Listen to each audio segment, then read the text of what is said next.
Hey everyone, and welcome back to the Sleepless Dossier, the only place where history keeps you up at night. Today we're pulling the curtain back on one of the 20th century's most disturbing and deliberately obscured chapters, the Great Escape of the Nazi regime. This isn't a story about a few desperate men tunneling to freedom. This is a story about a systematic, well-funded, and internationally condoned exodus of some of the worst criminals in human history. The true history they don't want you to know is that the end of the war wasn't an end at all. It was a rebranding. It was a global game of chess where the most monstrous pawns were quietly slid to the other side of the board and given a new color to wear. I'll warn you now, this topic is a labyrinth of moral compromise and institutional hypocrisy. It's not for the faint of heart.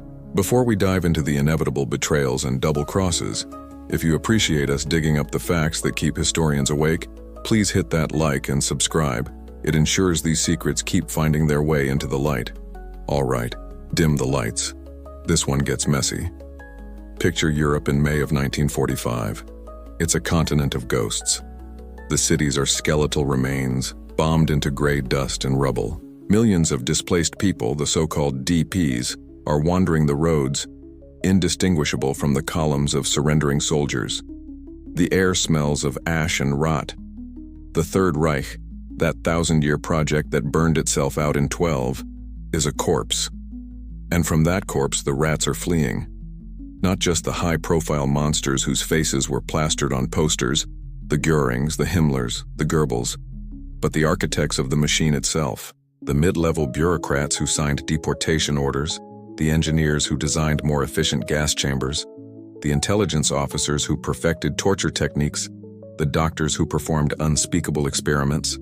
They are now just men in shabby coats, their SS uniforms burned, their party pins tossed into rivers, clutching forged papers and a desperate hope for anonymity. On the surface, the world was celebrating a righteous victory. The Allies carved Germany into 4 occupation zones.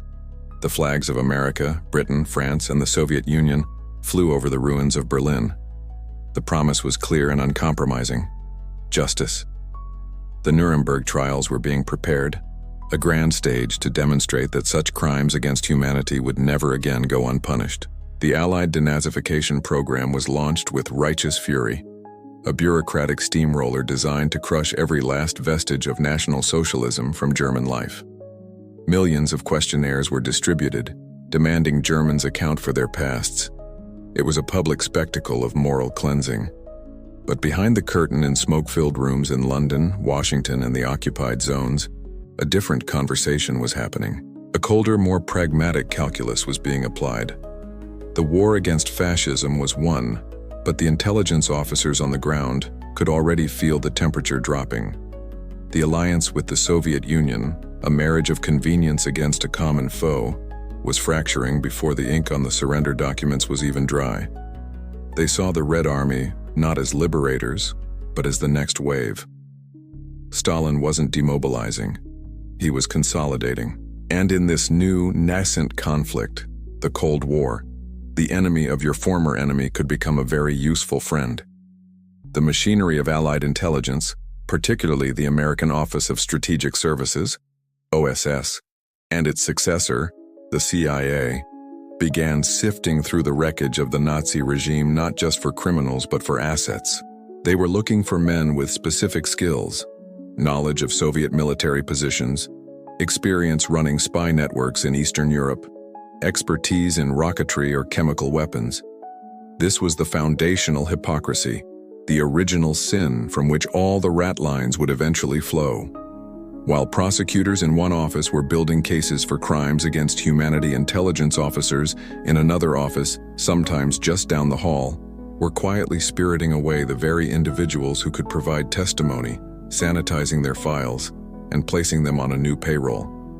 The hunt for justice and the hunt for assets were running in parallel, and it was never a fair race.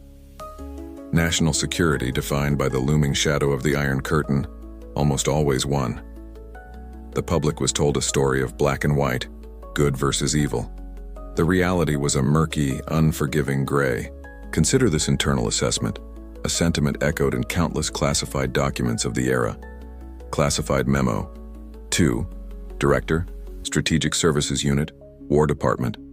From, Station Chief, Berlin. Date, 28 August 1945. Subject, disposition of high-value enemy personnel. A strategic re-evaluation. Sir, the ongoing denazification directive, while politically necessary for public consumption, is proving strategically catastrophic. We are currently mandated to either intern or hand over for prosecution individuals whose operational knowledge of Soviet order of battle and NKVD methodology is unparalleled.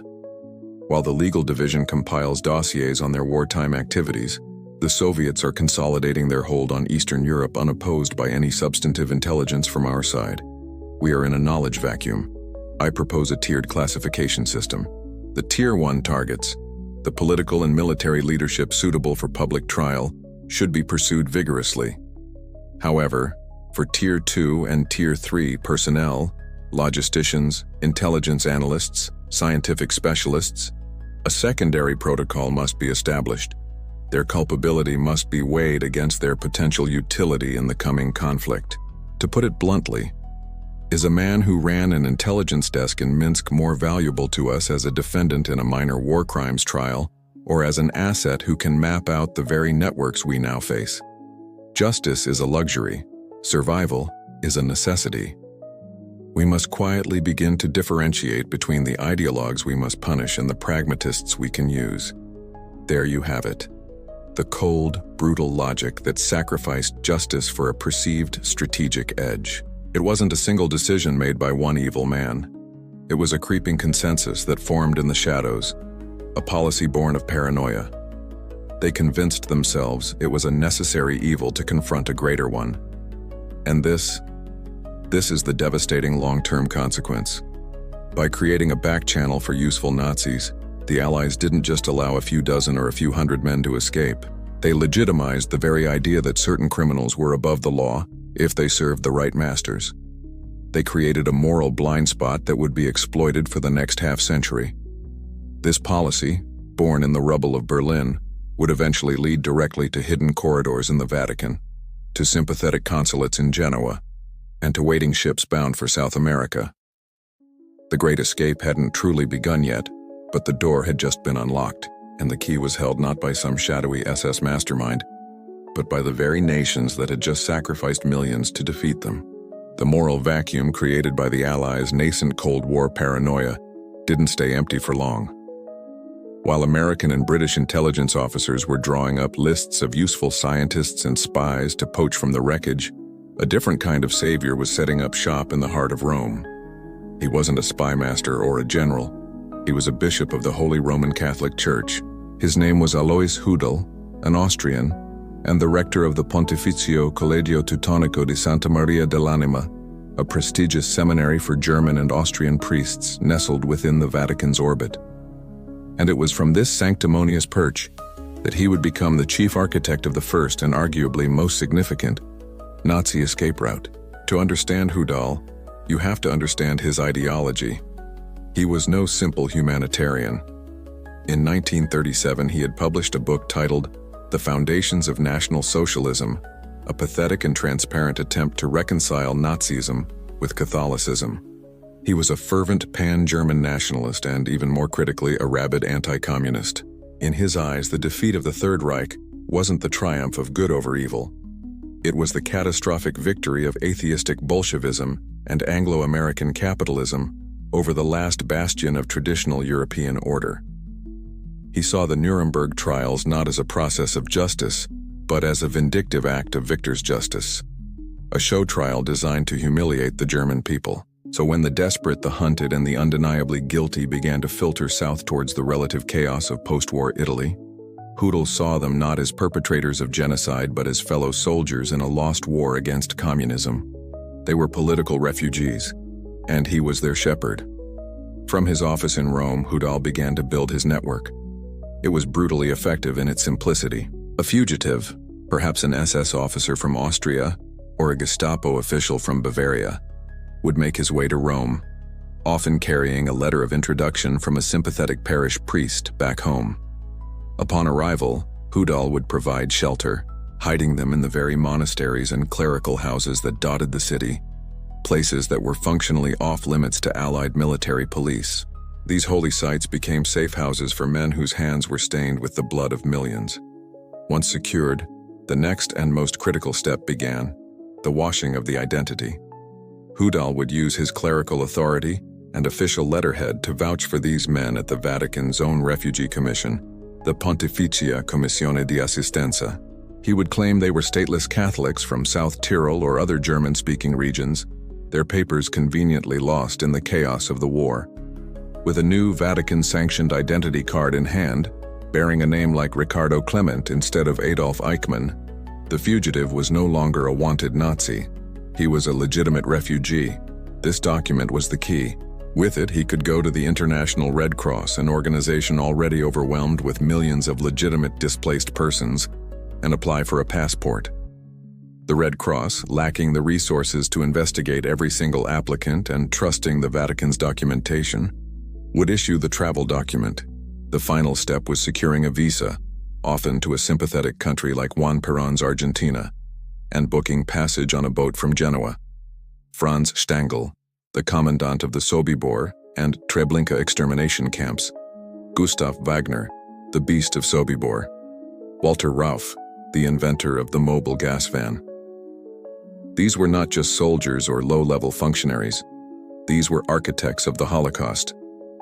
And they all walked this path to freedom, a path paved by a bishop's unholy mercy.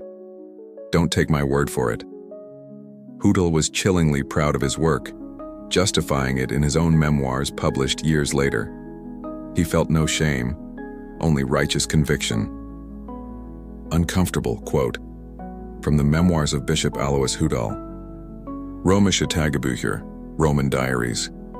I thank God that He permitted me in those tragic years to visit and comfort many victims in their prisons and concentration camps, and to help them escape with false identity papers. The Allies' war against Germany was not a crusade, but a rivalry of economic complexes for whose victory they had been fighting.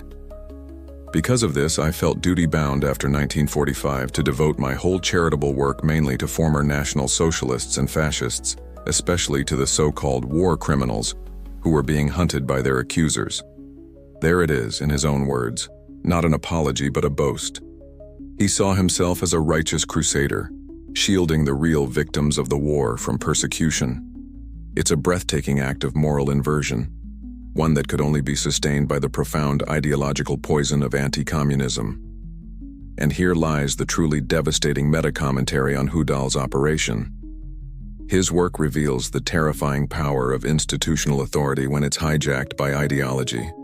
Hudal alone was just one sympathetic man, but Hudal the bishop, rector of a pontifical college, armed with official Vatican stationery and the implicit trust that came with his collar, could work miracles for mass murderers. His personal crusade was enabled, whether through active collusion or willful blindness, by the institution he served. The Vatican's deep historic fear of communism created a fertile ground for Hudal's logic to take root. To many within the Church's conservative hierarchy, the Nazis might have been brutal and godless, but the Soviets were the true, existential enemy. Saving a Nazi officer from an Allied prison was, in this warped calculus, striking a blow against the Red Menace. Hudal's Ratline was the prototype. It proved the model worked. It demonstrated that with the right connections, the right paperwork, and the right ideological justification, you could make anyone disappear. He set the stage for an even more sophisticated and cynical operator to industrialize his process, a man who would turn the escape of fascists into a geopolitical enterprise. The path was now clear, the methods tested. The floodgates were about to open. If Bishop Hudal carved the path, then Father Krunoslav Draganović paved it, widened it, and turned it into a 6-lane highway. Hudal's operation, for all its devastating success, was something of a boutique enterprise, driven by his own pan-German ideology. Draganović's work was something else entirely, a state-sponsored industrial-scale exfiltration machine, operating out of the heart of Rome with a level of professionalism and cynicism that Hudal could never have matched. His base of operations was the Pontifical Croatian College of St. Jerome, known in Italian as San Girolamo degli Illirici. From the outside, It was just another ancient and venerable Catholic institution. On the inside, it became the undisputed nerve center of the post-war fascist escape network. Krunoslav Draganović was a Croatian priest, a respected scholar, and a man with deep, inextricable ties to the Ustaše. This was the brutal fascist regime that ruled the Nazi puppet state of Croatia during the war, a regime whose cruelty and genocidal fervor shocked even some of its German patrons. The Ustaše operated Jasenovac, a concentration and extermination camp complex so horrific it was known as the Auschwitz of the Balkans, where they systematically slaughtered hundreds of thousands of Serbs, Jews, and Roma. When this regime collapsed in 1945, its leaders, from the dictator Ante Pavelić on down, were among the most wanted men in Europe, and Draganović made it his personal mission to save them. His Ratline was a masterpiece of clandestine organization. Where Hudal relied on personal connections, Draganović built a system. He had agents posted along the Austrian-Italian border to guide fugitives through the mountains. He had secure safe houses not just in Rome but in transfer cities like Genoa. He was also, crucially, fantastically well-funded. When the Ustaše leadership fled Croatia, they took the state treasury with them, a fortune in looted gold, currency, and gems. Much of this treasure was allegedly funneled through his network, financing the forgeries, the bribes, and the boat passages that carried his flock to safety. He perfected the process Hudal had pioneered, turning the acquisition of Red Cross passports into an assembly line. San Girolamo became a one-stop shop for fugitives. Arrive with your old identity, and you could leave with a new name, a new nationality, a valid travel document, and a ticket to a new life. But here is the critical distinction: the fact that elevates the Draganović Ratline from a story of clerical malfeasance to one of geopolitical conspiracy. He was not operating in a vacuum. He was working with the Americans. Declassified reports from the U.S. Army's Counterintelligence Corps, CIC, paint an undeniable picture. They knew exactly who Draganović was and what he was doing, and they let it happen. Why? Because Draganović, the savior of fascist butchers, was also one of their most valuable intelligence assets in the fight against communism. He was their window into the political chaos of Tito's new Yugoslavia. In exchange for turning a blind eye to his smuggling of war criminals, Draganović fed the CIC information on communist networks, helped vet potential anti-communist agents, and provided detailed analysis of the political landscape in the Balkans. He was, for all intents and purposes, a double agent, using his Ustaše connections to serve American intelligence interests. This wasn't an assumption. It was an explicit, calculated trade-off, a quid pro quo of the highest and most cynical order. The arrangement is laid bare in the cold, bureaucratic language of their own internal memos. Classified Memo 2, G2, Intelligence, HQ, United States Forces in Austria, from Special Agent T. Donovan, 430th. CIC Detachment Date, 12th of September 1947. Subject: Field Report on Asset Vespers, Draganović Krunoslav. 1. Asset continues to operate his pipeline down from the Pontifical College of San Girolamo in Rome. His network remains the primary node for the exfiltration of Croatian and other anti-communist elements from Yugoslav-controlled territory. Client list is known to include individuals of interest for war crimes prosecution, including high-ranking members of the former Ustaše government. 2. Despite the political inconvenience of his primary activities, Asset's value as an intelligence source is deemed exceptionally high. His access to émigré networks and sources within Yugoslavia provides unparalleled insight into Marshal Tito RS regime and Soviet infiltration routes. He has successfully identified 3 key Yugoslav agents operating in Trieste this past quarter. 3. Recommend continued hands-off policy regarding his network. His activities, while compromising from a public relations standpoint, serve a greater strategic purpose. Further suggest leveraging his pipeline not merely for intelligence gathering, but as a potential route for the insertion of our own vetted assets into the Balkans. The risk of political blowback is assessed as minimal and is far outweighed by the strategic gain. The cold calculus is staggering. The CIC wasn't just tolerating the escape of genocidal criminals. They were actively protecting the network that did it, viewing it as a tool to be leveraged. They saw men like Ante Pavelic not as monsters to be brought to justice, but as a political inconvenience. This is the grim evolution of the conspiracy. We've moved beyond the misguided ideology of a single bishop like Hudal. We are now in the realm of state-sponsored complicity. This is the moment the Ratlines became an unofficial instrument of American foreign policy. The moral compromise, first articulated in the chaos of 1945, had now become institutionalized. It was no longer a secret kept by a few rogue officers. It was official, if highly classified, policy. By protecting Draganovich, the United States was actively nurturing a fascist network in the heart of post-war Europe, sacrificing the demands of justice from the last war to gain an edge in the next one. This single arrangement ensured that hundreds of the Ustasha's worst butchers would never face a courtroom. They would instead find safe haven, primarily in one South American country that was rolling out the welcome mat. The pipelines constructed by Hudal and Draganovich were marvels of clandestine engineering. But a pipeline is useless without a destination. A forged passport and a boat ticket out of Genoa are worthless if there is no port that will accept your cargo.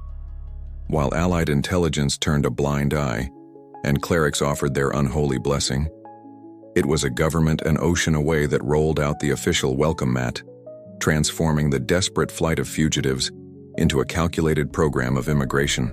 That government was in Argentina, and its leader, Juan Domingo Perón, didn't just tolerate the arrival of Nazi war criminals. He actively sent his agents to Europe to recruit them.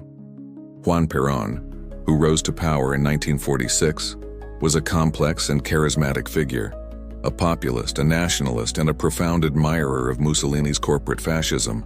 He envisioned an Argentina that would forge a third position, a powerful new path independent of both American capitalism and Soviet communism. To build this new state, he believed he needed men with experience, discipline, and a shared ideological opposition to the red tide of communism. And he knew exactly where to find them, sifting through the human wreckage of the Third Reich. For Perón, these men weren't war criminals to be shunned. They were a pool of highly skilled, ideologically aligned, and readily available talent. This was not a passive policy of simply looking the other way as refugees washed ashore. It was a covert state-run headhunting operation. Perón's government dispatched a team to Europe with the express purpose of facilitating the escape of valuable Nazis, fascists, and collaborators. The operation was managed at the highest levels, run by Rodolfo Freud, Perón's director of the Information Division and de facto intelligence chief. The key man on the ground in Europe, the chief recruitment agent, was a German-Argentine named Carlos Fuldner. Fuldner was not some sympathetic amateur. He was a former captain in the SS and had deep connections within the Nazi intelligence apparatus. Operating from bases in Madrid, Genoa, and Bern, Fuldner was the bridge between the Vatican Ratlines and the Casa Rosada in Buenos Aires. The synergy was seamless, a horrifying public-private partnership. Draganovich in Rome could get a man a new identity and a Red Cross travel document. But it was Fuldner and his agents who provided the final, essential piece of the puzzle, a legal landing permit for Argentina. They worked hand in glove. Fuldner's agents would identify desirable targets, engineers, doctors, intelligence officers, military tacticians, and coordinate with the Ratline operators to move them. They provided the funds, the contacts, and most importantly, the guarantee of a safe state-sanctioned final destination. They turned the chaotic escape into an orderly migration. And so they came. The list of those who found sanctuary under Perón's protection is a veritable who's who of the Holocaust's middle management. Adolf Eichmann, the logistical mastermind of the final solution, arrived as Ricardo Clement. Josef Mengele, the angel of death from Auschwitz, lived for years in Buenos Aires under his own name before fleeing again. Erich Priebke, the SS captain responsible for the Ardeatine Caves massacre in Rome, settled in the idyllic mountain town of Bariloche, and Ante Pavelic, the Ustaše butcher saved by Draganovich's network, was welcomed as a valued anti-communist leader. Argentina in the late 1940s and early 50s became what it was intended to be, a retirement home and shadow government for European fascism. The architects of genocide were now their neighbors, friendly German mechanics, doctors, and chicken farmers. The official justification within Perón's inner circle was one of cold, unapologetic pragmatism. They saw themselves as shrewd nation builders, seizing an opportunity that their morally conflicted rivals in the Northern Hemisphere were too squeamish to fully exploit. Uncomfortable. Quote, attributed to a senior official in the Peronist government speaking off the record in 1948, "Let the North Americans take the rocket scientists. Let the British take the cryptographers. We will take the men who know how to build a state, how to organize security, and most importantly, how to fight communism to the death." Europe is sentimental. They want to punish soldiers for fighting a war they lost. We are practical. We want to build a nation, and we will use any tool and any man who can help us achieve it. Their past is Europe's problem. Their future is Argentina's asset. This is the grim truth of Argentina's role. It was not a passive safe haven. It was an active collaborator. Perón's policy provided the crucial pull factor that made the entire Ratlines system viable on an industrial scale. And the long-term consequence was the poisoning of a nation. This importation of expertise didn't just allow monsters to escape justice. It embedded their skills and their ideology deep into the Argentinian state. The counterinsurgency techniques, the methods of repression, and the virulent anti-communist paranoia of the SS and Ustache found fertile new ground. It is no great leap to draw a direct line from the welcome Perón gave these men in the 1940s to the brutal tactics of the military juntas, and their own disappeared during the dirty war of the 1970s. The expertise was simply passed down. With Argentina's open door, the circuit was now complete. You had the chaos in Europe creating the supply of fugitives. You had clerical networks in Rome providing the documentation. You had complicit allied intelligence agencies providing the permissive environment. And now you had a sovereign nation actively recruiting these fugitives, providing them a new home and a new purpose. The machine was built. All it needed was the right paperwork to keep its gears turning smoothly. A machine, no matter how well designed, is useless without fuel. For the Nazi Ratlines, that fuel was paper. Specifically, it was one single, deceptively simple document, a piece of paper that carried the weight of international legitimacy and the promise of a clean slate. It wasn't a sophisticated forgery cooked up in a Gestapo basement. It was a travel document issued by the International Committee of the Red Cross. The very symbol of wartime neutrality and humanitarian aid was twisted into the single most effective tool for the architects of genocide. The entire escape network, from the Vatican corridors to the ports of Argentina, was built around the systematic exploitation of this one, tragically vulnerable document. To be fair to the ICRC, the situation they faced was unprecedented. In 1945, Europe was a continent of ghosts, millions upon millions of displaced persons and stateless refugees, whose homes, countries, and identity papers had been turned to ash. To deal with this tidal wave of human misery, the Red Cross, in coordination with the Vatican and other agencies, began issuing its own form of travel document. It wasn't an official passport, but a substitute that would be recognized by many countries, allowing a refugee to cross borders and apply for an emigration visa. It was a noble, necessary solution to a catastrophic problem, but it had a fatal flaw. The Red Cross was a humanitarian body, not an intelligence agency. It was staffed by aid workers, not detectives.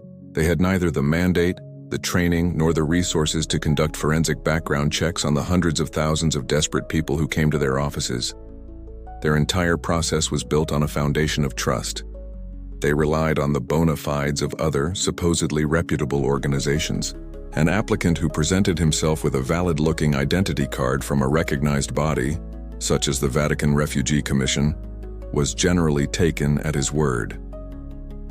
The overworked clerk behind the desk in Genoa or Rome had no way of knowing that the man before him, Ricardo Clement, a stateless mechanic from South Tyrol, whose papers were vouched for by a priest, was in fact Adolf Eichmann. This was the charade. This was the genius of the Hudal and Draganovich networks. They didn't need to create perfect forgeries of national passports. They just needed to create a single, plausible lie that the Red Cross would believe. Their entire operation was designed to exploit this single point of failure.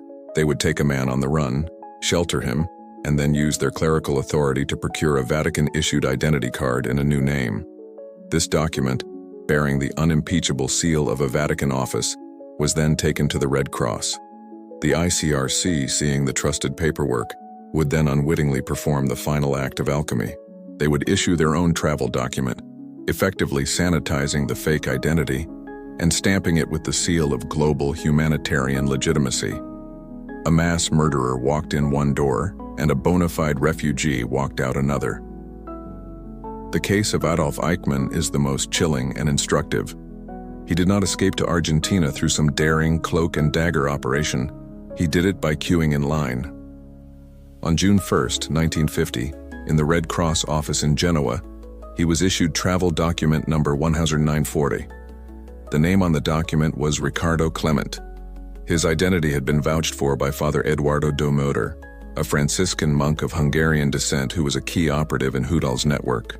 With that simple piece of paper, Eichmann was free. He boarded the steamship Giovanna C. and sailed to a new life in Buenos Aires. The bureaucratic banality of it all is the true horror. Years later, faced with irrefutable evidence, the ICRC was forced to confront its unwitting role in this travesty. Their defense was a stark admission of their own helplessness in the face of systematic deception. Uncomfortable. Quote, a sentiment reflecting the ICRC's official position after internal reviews in the 1980s and 90s. Our mandate was humanitarian, not judicial. We were confronted with a tidal wave of human misery, millions of stateless souls. Our priority was to help them move, to find new homes, not to investigate their pasts. We operated on the assumption that the identity documents provided to us by other relief organizations, particularly those of the Vatican, were tendered in good faith. We had neither the means nor the authority to act as a police force. We were, in this respect, systematically deceived. Therein lies the devastating commentary on this chapter of the story. It is a lesson in how the most virtuous systems are often the most vulnerable. The Red Cross's core principles, neutrality, compassion, and a fundamental trust in human dignity, were precisely the levers that the Ratline operators used to pry open the gates. They weaponized charity. They turned a symbol of hope for the displaced into an instrument of impunity for the depraved. It was a perfect, cynical act of political jujitsu, using the moral weight of their opponent to achieve their own immoral ends. This Red Cross document was the master key. It connected the Vatican's back rooms with Perón's open arms. It laundered the identities of men who were beyond redemption and presented them to the world as victims deserving of a new start. The greatest charade was convincing the world's foremost humanitarian organization to sign the getaway papers. With this key in hand, however, another, even more explicit deal was being struck, one that moved beyond ideological sympathy and into the cold, hard realm of state-sponsored recruitment. The Red Cross passport was the key for those fleeing justice. But what about those who weren't fleeing at all? What about those who were being actively courted by the very victors who had supposedly vanquished their regime? While the Vatican and Perón were running their own shadow operations, the United States government was operating a parallel, and in many ways more insidious, ratline of its own. It was formal, it was top secret, and it had a code name: Operation Paperclip. This wasn't about escape, it was about recruitment. It was a dark bargain, sanctioned at the highest levels, to harvest the intellectual jewels of the Third Reich, no matter how much blood was encrusted on them. The driving force, as always, was fear. By late 1945, American intelligence was convinced that World War III was not a matter of if, but when, and that it would be fought against the Soviet Union. In this new paradigm, the greatest prize of the victory in Europe wasn't territory, it was brain power. The Germans had led the world in rocketry, chemical weapons research, aviation, and medical science. The thought of this expertise falling into Stalin's hands was a strategic nightmare. And so, the Joint Intelligence Objectives Agency, or JIOA, was tasked with a simple, ruthless mission: get the best Nazi scientists out of Germany and get them working for America before the Soviets could. The program was stunningly successful, ultimately bringing over 1,600 German scientists, engineers, and technicians to the United States. But there was a problem. President Truman had issued an explicit order forbidding the recruitment of anyone found to have been a member of the Nazi Party, and more than a nominal participant in its activities, or an active supporter of Nazism or militarism. By any sane metric, this should have disqualified nearly every high-value scientist in the Reich. So, the JIOA and the Office of Strategic Services did what all powerful, unaccountable bureaucracies do. They lied. They began a systematic process of laundering the scientists' histories. They called it bleaching the files. Incriminating evidence of SS membership, of work done in concentration camps, of using slave labor, was quietly removed. Dossiers were rewritten, biographies were sanitized. Men who were ardent Nazis were rebranded as reluctant opportunists who had been forced to go along with the regime. The most famous paperclip scientist was Wernher von Braun. His genius gave America the Saturn V rocket and the Apollo moon landing. But before that, his genius gave Hitler the Phi 2 rocket, a weapon of terror that rained down on London and Antwerp. More damningly, the V2 was built in a subterranean hellscape called the Mittelwerk factory, where an estimated 20,000 slave laborers from the Dora Nordhausen concentration camp were literally worked to death. Von Braun, an SS officer himself, walked past mounds of corpses on his way to work. His file was bleached and he became an American hero. Then there was Arthur Rudolph, the operations director at Mittelwerk, the man directly responsible for the brutal conditions that killed those 20,000 slaves. His file was bleached, and he became the project director for the Saturn V. There was Kurt Blom, a deputy surgeon general of the Reich and a director of Nazi bioweapon research. He was tried at Nuremberg for conducting horrifying medical experiments on prisoners at Dachau and Buchenwald, including infecting them with plague and tuberculosis. He was acquitted under highly suspicious circumstances, and just 2 months later was interviewed by his new American employers about biological warfare. The list goes on. It was a systematic government program to import war criminals. The internal justification was always the same. Their knowledge is too valuable to lose, and it's better that we have it than the Soviets. The logic was laid bare in the thousands of memos that circulated, arguing for expediency over morality. Classified Memo 2, Office of the Political Advisor, U.S. Department of State, from Director, Joint Intelligence Objectives Agency, date 27 May 1947, subject, Request for Visa Waiver, subject R, 88, Rudolph, Arthur. 1. The Subject S file contains problematic associations from his wartime activities, specifically regarding allegations of labor practices at the Mittelwerk facility during his tenure as Chief of Operations. These elements may render him inadmissible under current immigration directives. 2. However, the Subject S' irreplaceable expertise in large-scale rocket propulsion systems is of paramount importance to national security and the development of the Army's strategic missile program. His knowledge of the complete V2 production cycle is unique. 3. It is the assessment of this agency that the strategic risk of the Subject S knowledge falling into Soviet hands is infinitely greater than any potential political risk associated with his past.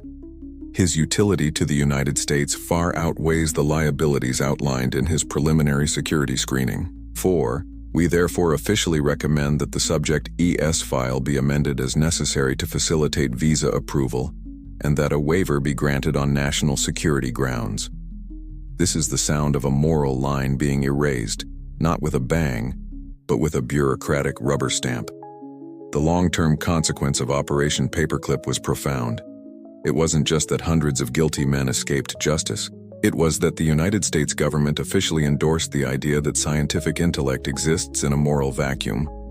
It created a state-sanctioned precedent for the idea that if you are brilliant enough, your crimes don't matter. It was a Faustian bargain on a national scale. America got its moonshot, its missile advantage, and its technological edge in the Cold War. But in exchange, it absorbed a piece of the very amoral, technocratic worldview it had just fought a war to destroy. While Peron was importing the political thugs of the Nazi regime, America was importing its soulless technicians. It was just a different flavor of the same poison, and it ran in parallel to another, even darker intelligence operation. If Operation Paperclip was the American government's pact with the Nazi regime's scientific devils, then its deal with Reinhard Gehlen was a pact with its spies. This was a bargain struck not just for technical knowledge, but for the dark arts of espionage, sabotage, and counterinsurgency, learned and perfected on the brutal Eastern Front.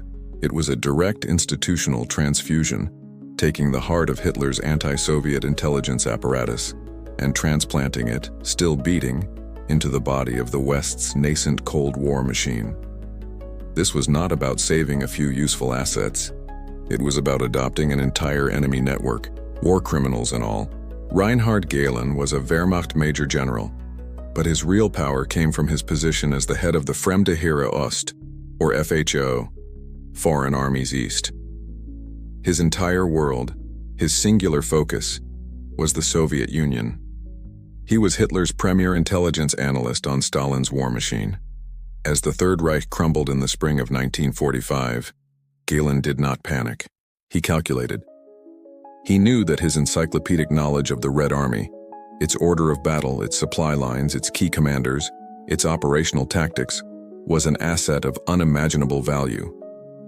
But he also knew that knowledge was useless without proof.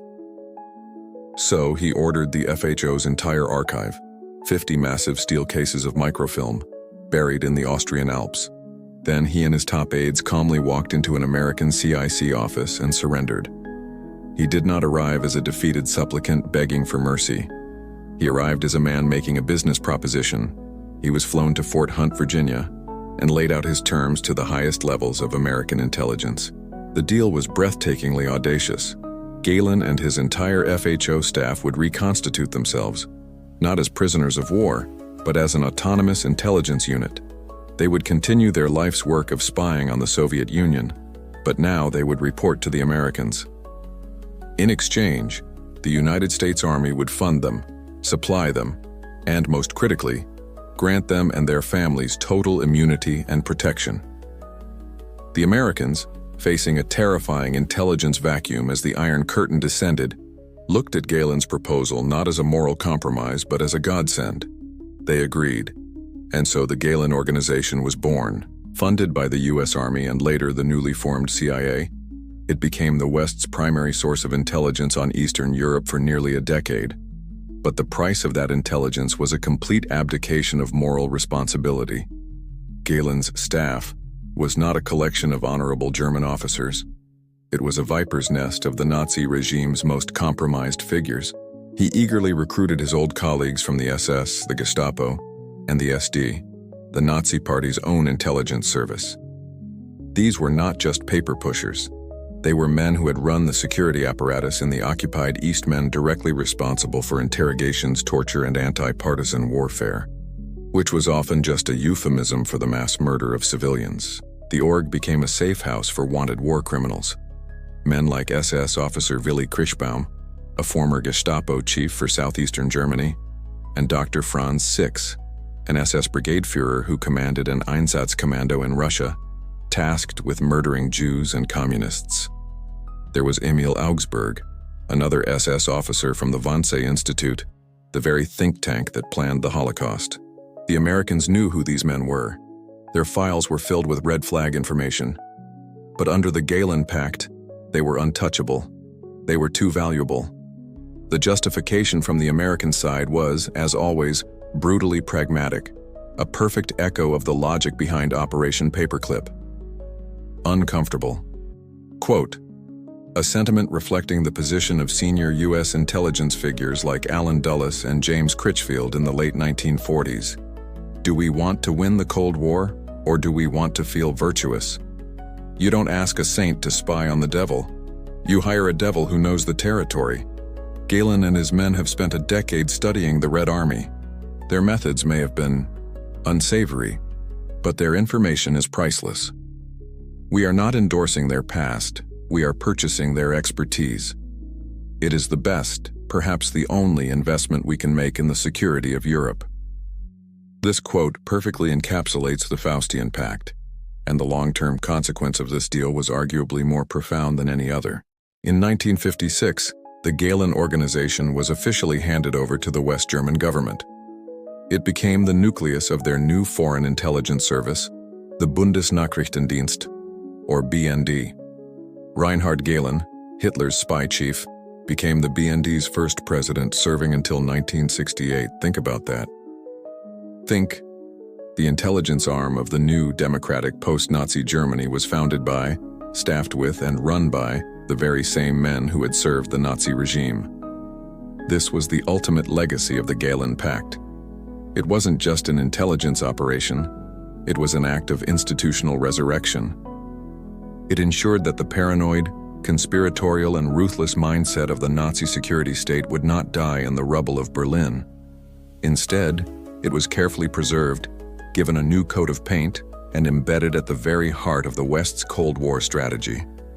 It was a poison pill placed at the foundation of the new Germany, a secret that would fester for decades. And it was all done with the full knowledge and backing of the Vatican's highest authority. The pact with Reinhard Gehlen was a state secret, a deal between spies and generals hidden deep within classified budgets. But it operated within a broader ecosystem of complicity, and its architects in American intelligence knew they had a silent, powerful partner in their anti-communist crusade. A partner whose moral authority provided the perfect cover for the dirty work being done on the ground in Rome. That partner was the Vatican. And the historical record, when examined without sentiment, strongly suggests that the Ratlines operated not against the wishes of Pope Pius IV, but with his implicit, strategically silent consent. The official narrative, the one the Vatican has maintained for decades, is that the Church engaged in a massive, non-discriminatory relief effort for all post-war refugees.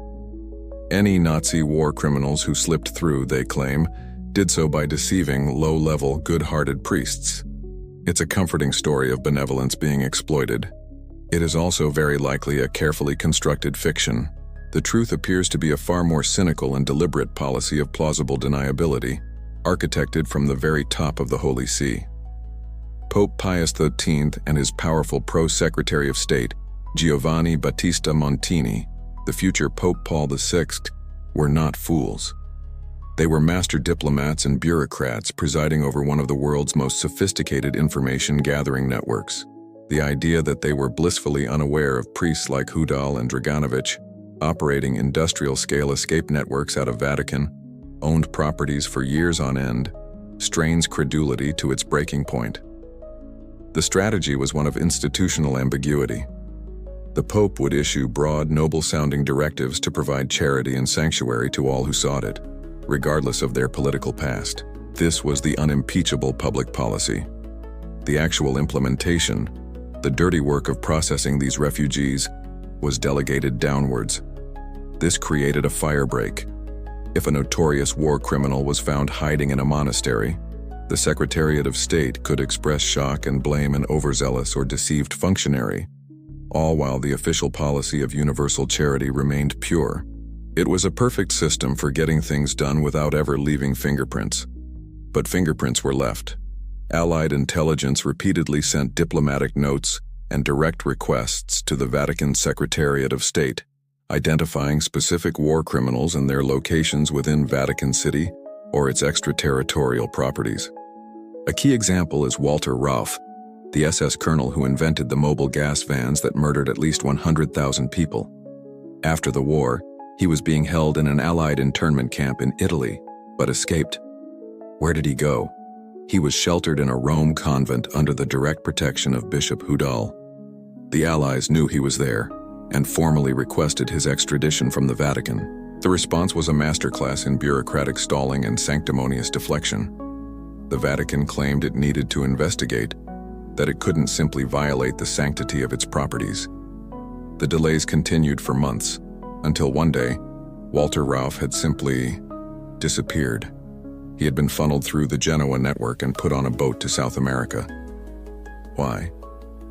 The motivation was a near-perfect mirror of the cold calculus being used in Washington. Pope Pius X held a deep, profound, and existential fear of communism. He had seen its rise, he detested its atheism, and he believed it was a spiritual plague that threatened to engulf Christian Europe. In the face of this ultimate evil, the sins of the defeated fascists seemed to him and many in his circle a lesser evil.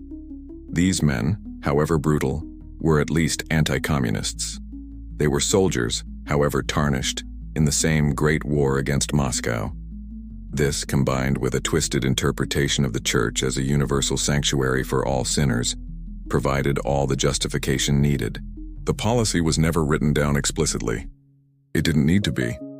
It was communicated in the subtle, coded language of the Curia, where what is not said is often more important than what is. Internal Memorandum.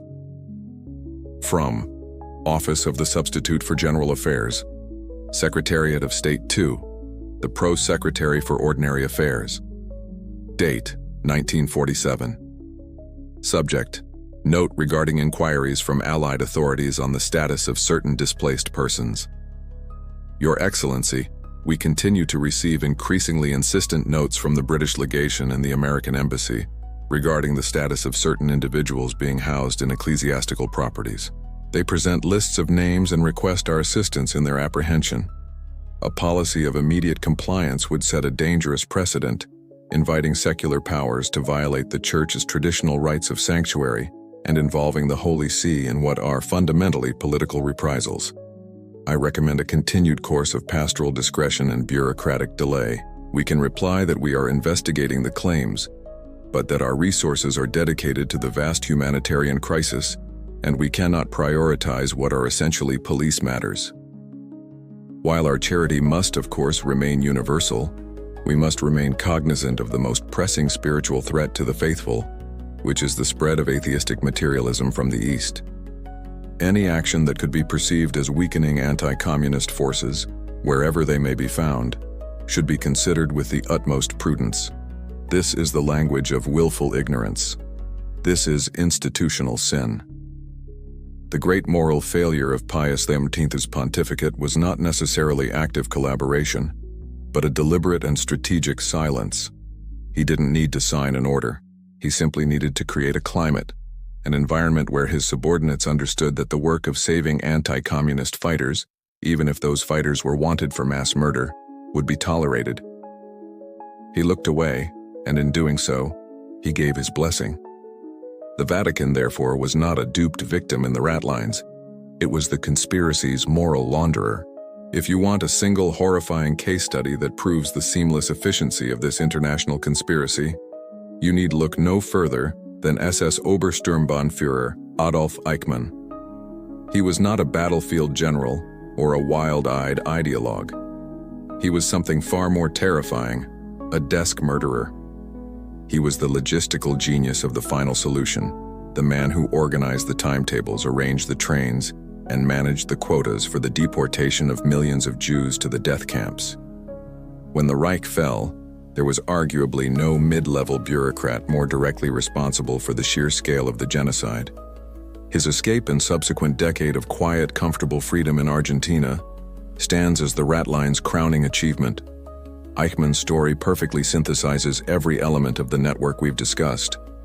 After the war, he was briefly captured by the Americans, but his true identity wasn't known. He was just another SS officer named Otto Eckmann. He escaped a work camp in 1946 and for 4 years lived a phantom existence inside Germany itself, working as a lumberjack and later running a small chicken farm. He was a ghost, but he was a hunted one. By 1950, the net was tightening, and he knew he needed a more permanent solution. It was then that he activated the network.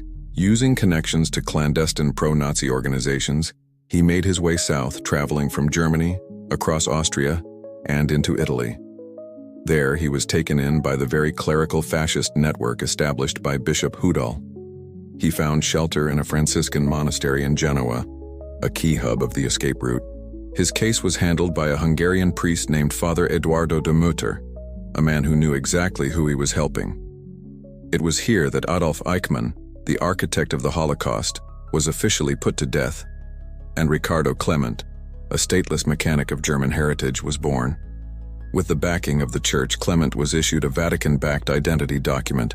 He took this to the International Red Cross office in Genoa, and on June 1, 1950, was issued travel document number 1940. With a visa for Argentina pre-arranged by Perón's agents, he boarded the steamship Giovanna C. and sailed for Buenos Aires, arriving on July 14th. The system had worked flawlessly. His new life was a masterpiece of terrifying normalcy. He was not living in a secret compound guarded by SS veterans. He lived in a modest cinder block house at 14 Garibaldi Street in a working-class suburb.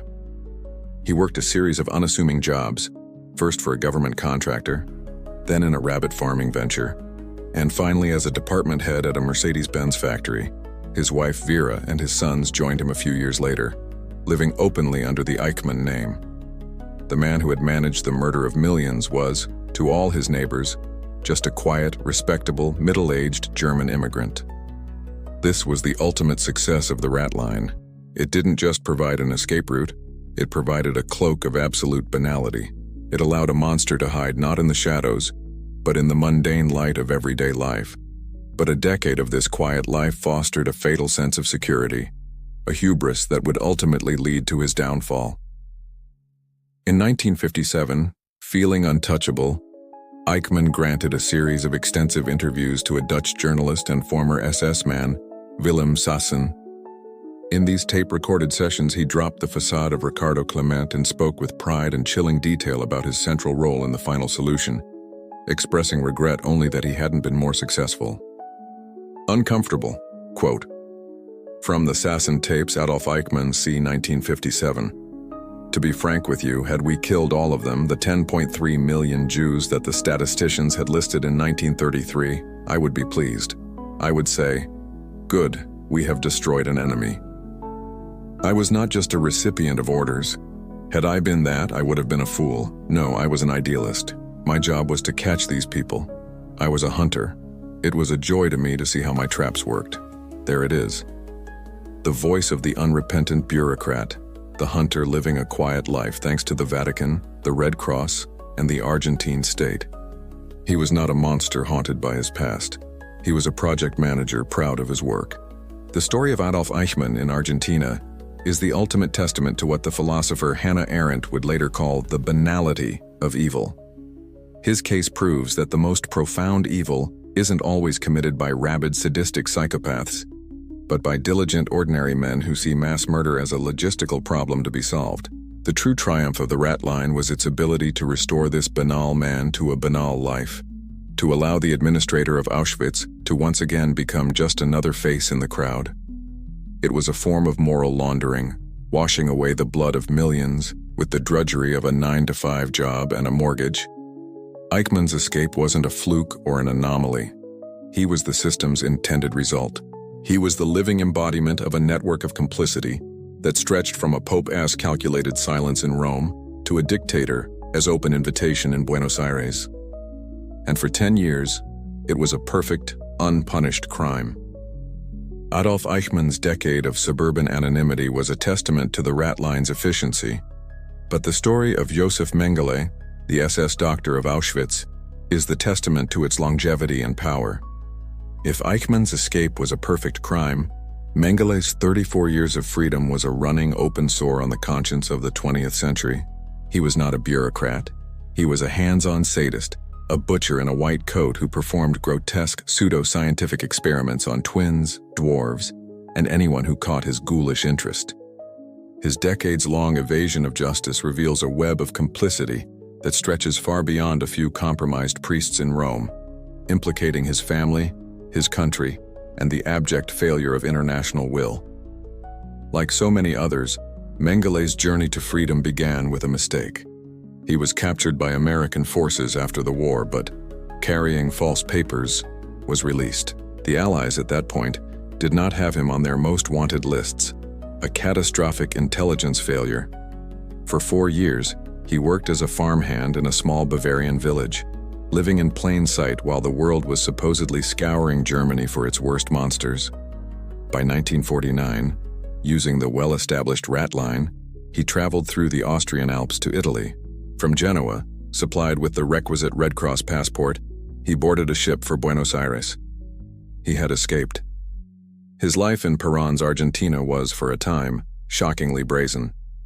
Unlike Eichmann, who lived under a pseudonym, Mengele initially felt so secure that he used his own name. He was a known and even respected figure within the large German expatriate community. The impunity he felt was staggering, and it was officially sanctioned. In 1956, Josef Mengele walked into the West German embassy in Buenos Aires and, using his own birth certificate, successfully applied for and received a new, official German passport, issued in his real name. Think about that.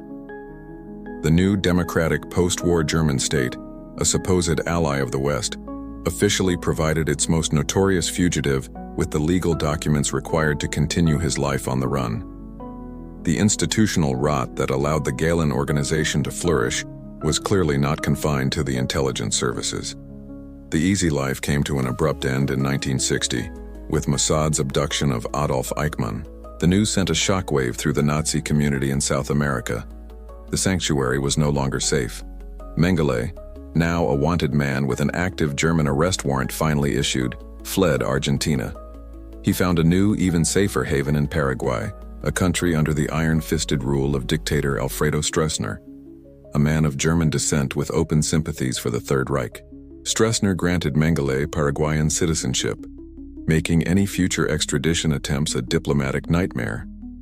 From there, he eventually settled in Brazil, living under the protection of a network of wealthy Nazi sympathizers and financially supported by the family business back in Germany, the successful Mengele Agrartechnik Company. The so-called international manhunt for Mengele was, for decades, a story of incompetence, apathy, and near misses that strained belief. Mossad, after the success of the Eichmann capture, did try to find him, but their efforts were sporadic and underfunded. The German prosecution was slow and bureaucratic. Time and again they would get close, only for Mengele to slip away, tipped off by his extensive network. He was not just a lone wolf. He was the protected asset of a powerful and wealthy shadow organization. This sustained failure left a deep scar on the intelligence agents tasked with the hunt, a sense that they were fighting more than just one man. Uncomfortable. Quote, a sentiment reflecting the frustration of former Mossad officers involved in the Mengele hunt. With Eichmann there was a will, it was a national mission. With Mengele it was different. Every time we got close, a door would shut. A source would go silent. A government would suddenly refuse to cooperate. It felt less like we were hunting a man and more like we were pushing against a system. He wasn't just one fugitive hiding in the jungle. He was an asset being protected. By whom? His family in Germany, his friends in Paraguay, perhaps even by people we thought were our allies. He had become a ghost, and we were the ones being haunted. This is the dark heart of the Mengele story. His freedom was not just a failure of the immediate post-war chaos, it was an ongoing, multi-generational conspiracy. The network that protected him was not just a string of safe houses. It was a financial and political support system, fueled by family money from Germany and sanctioned by corrupt South American regimes. Mengele's impunity shows that the Ratlines didn't just help men escape, they provided them with a long-term life support system. They could offer not just a new name, but a new citizenship, not just a boat ticket, but decades of financial security. Josef Mengele was never captured. He was never brought to justice. On February 7, 1979, while swimming at a coastal resort in Brazil, he suffered a stroke and drowned. He was buried under the name Wolfgang Gerhard. He died a free man.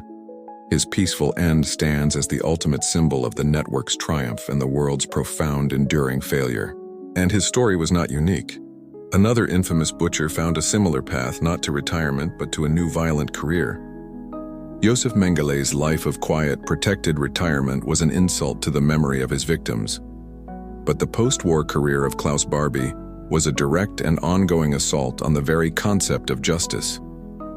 Barbie, the infamous Gestapo chief of Lyon, did not flee to South America to hide.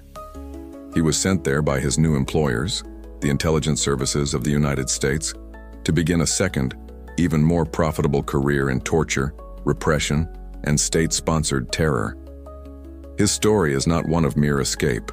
It is the ultimate case study in how the West didn't just tolerate fascism, but actively recruited it, learned from it, and deployed it as a weapon in the Cold War. First, you must understand who Klaus Barbie was. He was no desk murderer. As the head of the Gestapo in occupied Lyon from 1942 to 1944, he earned his moniker, the Butcher of Lyon, with his own hands. He was a sadist who personally and enthusiastically tortured members of the French resistance. His most famous victim was Jean Moulin, a hero of the resistance who died after being brutally interrogated by Barbie. He was also responsible for the deportation of thousands of Jews to the death camps, including a raid on an orphanage in the village of Isieux, where he rounded up 44 Jewish children and sent them directly to Auschwitz. He was by any measure a depraved monster. After the war, he was on the wanted lists of several Allied nations. French intelligence was hunting him relentlessly. But in 1947, he was picked up not by the French, but by the U.S. Army's Counterintelligence Corps, the CIC. And instead of being thrown in a cell and handed over for trial, he was given a chair, a cup of coffee, and a job offer. The CIC saw Barbie not as a war criminal, but as an asset with a very particular set of skills. They valued his intimate knowledge of communist networks within the French resistance and his effective interrogation techniques. Klaus Barbie, the Gestapo torturer, became a paid agent of the United States government, working in the American occupation zone of Germany, helping his new masters hunt down suspected communists.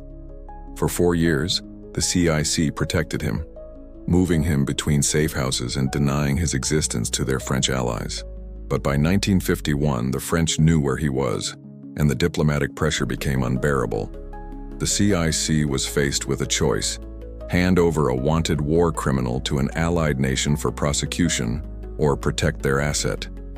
They chose the asset, but they couldn't keep him in Germany, so they decided to get him out of Europe altogether. In an act of breathtaking cynicism, the U.S. government became a direct client of the very Ratline it was simultaneously using for intelligence gathering. They activated their man in Rome, Father Krunoslav Draganovich, and paid him to arrange Barbie's escape. CIC agents personally escorted Klaus Barbie and his family to Genoa, handed him forged documents identifying him as Klaus Altmann, and put him on a ship bound for Bolivia. In Bolivia, Klaus Altmann thrived. He shed the skin of a hunted fugitive and became a powerful and well-connected businessman. But he never abandoned his true calling. He became a security consultant for a series of right-wing, anti-communist military dictatorships. He taught the Bolivian secret police the same torture techniques he had perfected in the cellars of Lyon. He was an active participant in the cocaine coup of 1980, which brought a notoriously brutal narco regime to power. Most infamously, it has long been alleged that his expertise in counterinsurgency was employed by the Bolivian forces, with CIA backing, in the successful 1967 manhunt that ended with the capture and execution of the revolutionary Che Guevara. The official justification for saving him from the French was, as always, couched in the cold language of national security and the protection of intelligence assets. Classified memo. 2. Chief of Operations, 66th CIC Detachment. From Field Office, Augsburg. Date, 11 March 1951. Subject, Final Disposition. Asset, Eagle. 1. Asset, Eagle, Barbie. Has provided invaluable intelligence over the past 4 years on communist infiltration tactics within post-war political structures in both France and Germany. His contributions have been instrumental in several key counterintelligence operations. 2. We continue to receive persistent and politically charged extradition requests from the French government. Accommodating these requests would irrevocably compromise our sources and methods and create a chilling effect on the recruitment of other, similar assets. 3. As the asset's continued presence in the European theater is no longer tenable, the only viable strategic option is to facilitate his permanent relocation. Arrangements have been made through established exfiltration channels based in Genoa. 4. While the loss of this asset is regrettable, his prosecution by a foreign power would constitute a far greater blow to current and future U.S. intelligence objectives in the region. This document is the smoking gun. It is the U.S. government admitting, in its own internal language that protecting its intelligence methods was more important than prosecuting a man who tortured a nation's hero and sent children to the gas chambers. The story of Klaus Barbie strips away any last pretense of moral high ground for the West in the Cold War. This was not a passive act of looking the other way. This was active partnership. They employed a monster, learned his monstrous trade, and then set him loose on another continent to continue his work, sometimes in direct service of American foreign policy goals. The United States government did not just let the butcher of lion escape. It held the door open for him and paid for his ticket. It was a complete and total inversion of justice, proving that in the great battle of ideologies, the West was more than willing to outsource its dirty work to the very evil it claimed to have defeated. The story of Klaus Barbie, an asset of American intelligence being personally escorted onto a Ratline run by a Vatican-connected priest, begs a crucial question. Where were the police? This transaction, and thousands like it, took place on the sovereign soil of Italy. Why would a nation that had just overthrown Mussolini and fought a brutal civil war against German occupation allow itself to become the premier transit hub for fleeing fascists and war criminals? The answer is not one of incompetence, but of a cold, desperate, and deeply cynical political calculation. The post-war Italian government secretly tolerated the Ratlines because they saw them as a distasteful but necessary tool in a much larger battle, the fight for Italy's own soul against communism. Italy in the late 1940s was a nation on a knife's edge. The economy was shattered, the government was fragile, and the social fabric was torn apart. Into this power vacuum stepped the Italian Communist Party, PCI. Funded and supported by Moscow, it was the largest and most organized communist party in Western Europe, commanding the loyalty of millions. The 1948 general election was seen by Washington and the Vatican as a potential doomsday scenario. The moment the Iron Curtain could leapfrog the Alps and land on the Mediterranean, the ruling party, the Christian Democrats led by Alcide de Gasperi, was pro-Western and staunchly anti-communist, but they were fighting for their lives. In this climate of existential panic, the presence of a few hundred, or even a few thousand foreign fascists skulking in monasteries and waiting for boats in Genoa was a tertiary concern. The primary all-consuming threat was the PCI, and the men running the Ratlines, Hudal, Draganovic, and their ilk, were, if nothing else, fanatical anti-communists. Their networks, their contacts, and their ideology were aligned, however uncomfortably, with the strategic goals of the Italian state. Cracking down on these operations would mean spending precious police and intelligence resources hunting for yesterday's enemies, while today's enemy was poised to take over the country. Furthermore, it would mean antagonizing their two most powerful allies in the fight against the PCI, the Vatican, which provided the moral and logistical cover for the Ratlines, and the United States, which was not only pumping millions of dollars into the Christian Democrats' election campaign, but was also the direct patron of Ratline operators like Draganovic and Barbie's handlers. So the Italian government, caught in this geopolitical vice, chose the path of strategic negligence. This wasn't active collaboration in the Argentine style. It was a policy of deliberately looking the other way. It was a conspiracy of inaction. An official request from Allied investigators to track a fugitive would be accepted with polite assurances, only to be buried under mountains of paperwork. Port authorities in Genoa, a city with a powerful communist-led dock workers' union, would receive quiet instructions not to look too closely at the passenger lists of certain ships. Local police in Rome would suddenly lose the manpower to raid a particular monastery suspected of harboring fugitives.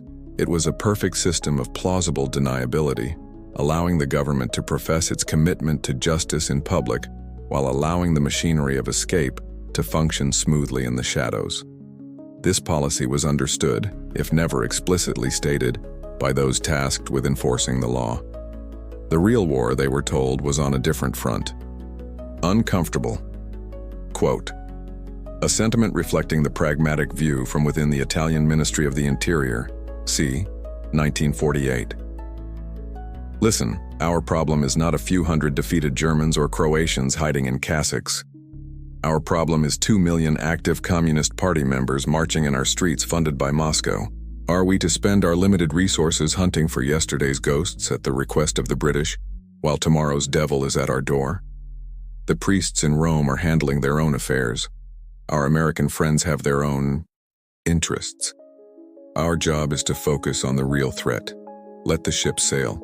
We have bigger fires to fight here at home. Herein lies the tragic irony of Italy's position. A new and fragile democracy, born from the struggle against fascism, found itself tolerating the remnants of international fascism as a bulwark against communism. It was a devil's bargain made not for power or greed, but for perceived survival. The long-term cost of this bargain, however, was immense. By allowing these networks to operate on its soil, Italy became a gray zone, a sanctuary where clandestine deals could be struck and extremist ideologies could fester. This policy of negligence in the 40s and 50s helped lay the groundwork for the resurgence of neo-fascist violence and the political terrorism of the years of lead decades later. The Italian government did not create the Ratlines, but they were the ground upon which they were built. They were the silent, nervous landlords who knew what their tenants were doing in the basement, but chose not to ask for fear of angering their powerful neighbors, and because on some level they hoped the explosions would only be aimed at the house across the street. But of course, the whole operation required money, and that money had to come from somewhere. An operation as vast and complex as the Nazi escape network cannot run on ideology alone. It requires capital. Forged documents cost money. Bribes must be paid.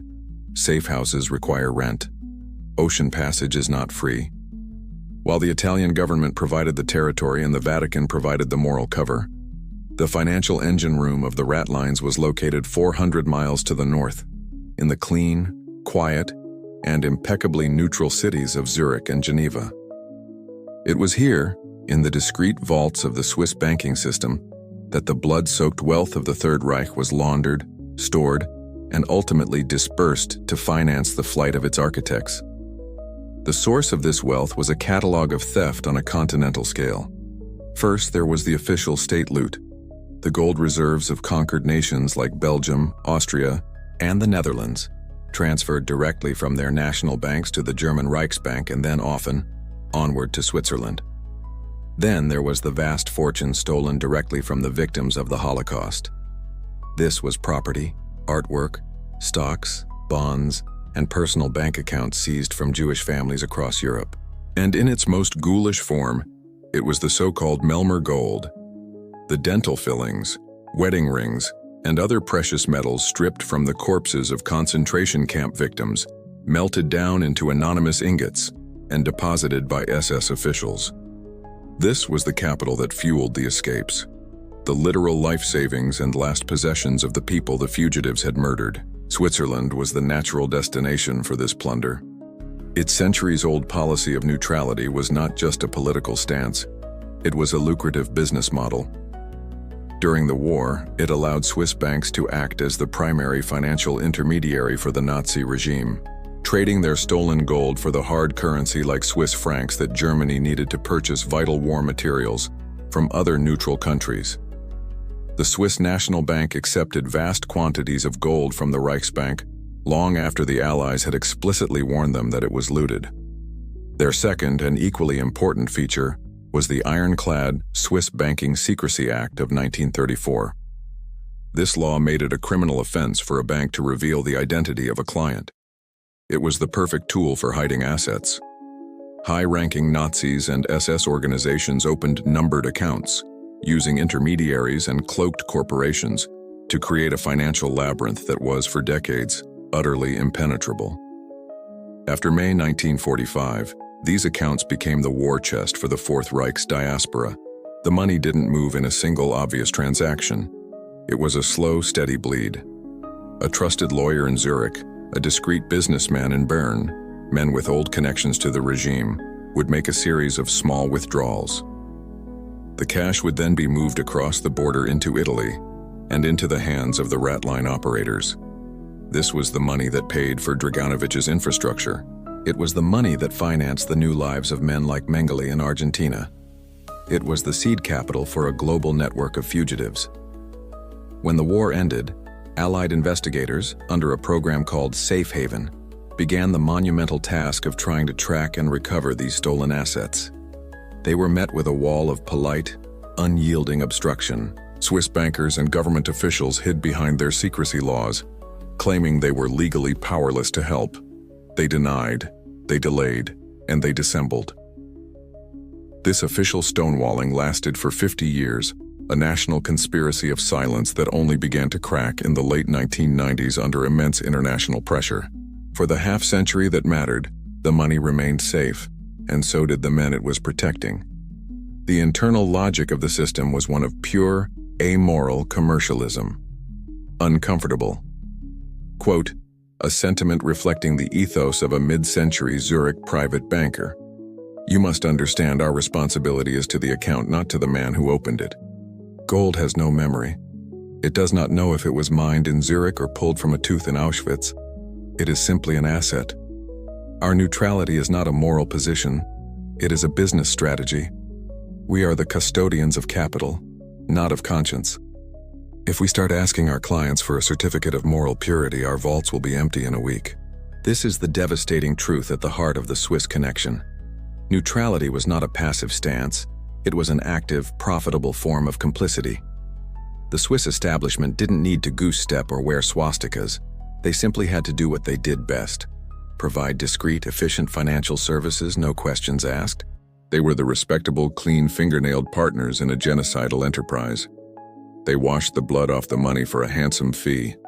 Their clean, orderly vaults were the sanitized terminus for the filth of the concentration camps.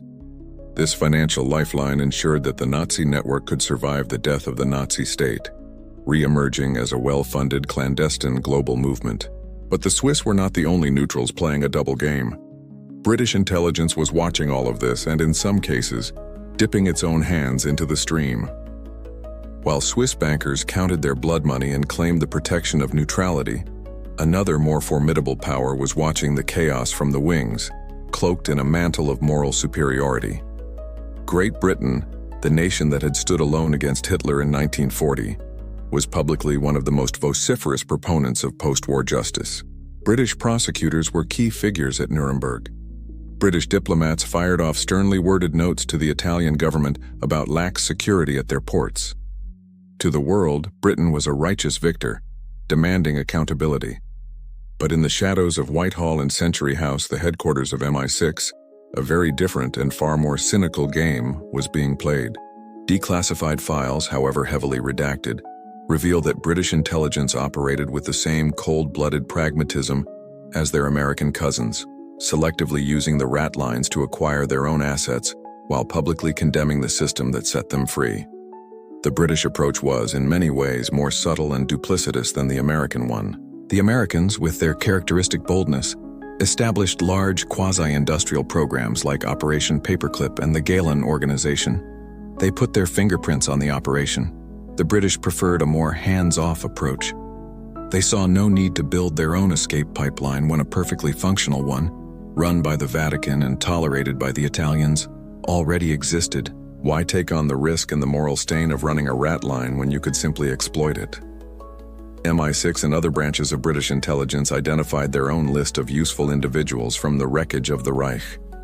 These were rarely high-profile German Nazis, who were seen as too much of a political liability. Instead, they focused on collaborators from Eastern Europe and the Balkans, Ukrainian nationalists, members of the Baltic Waffen SS divisions, anti-Tito Chetniks from Yugoslavia. These were men who had fought alongside the Germans against the Soviets and possessed invaluable on-the-ground intelligence about Russian military tactics and NKVD operations. They were also, almost without exception, war criminals, deeply implicated in atrocities and ethnic cleansing on the Eastern Front. The British solution was elegant in its cynicism. Instead of openly recruiting these men, they would simply guide them towards the existing escape routes. An asset might be allowed to escape from a British interrogation center. A file might be accidentally misplaced. A quiet word might be passed to a contact in Rome. The British didn't need to escort their man to Genoa.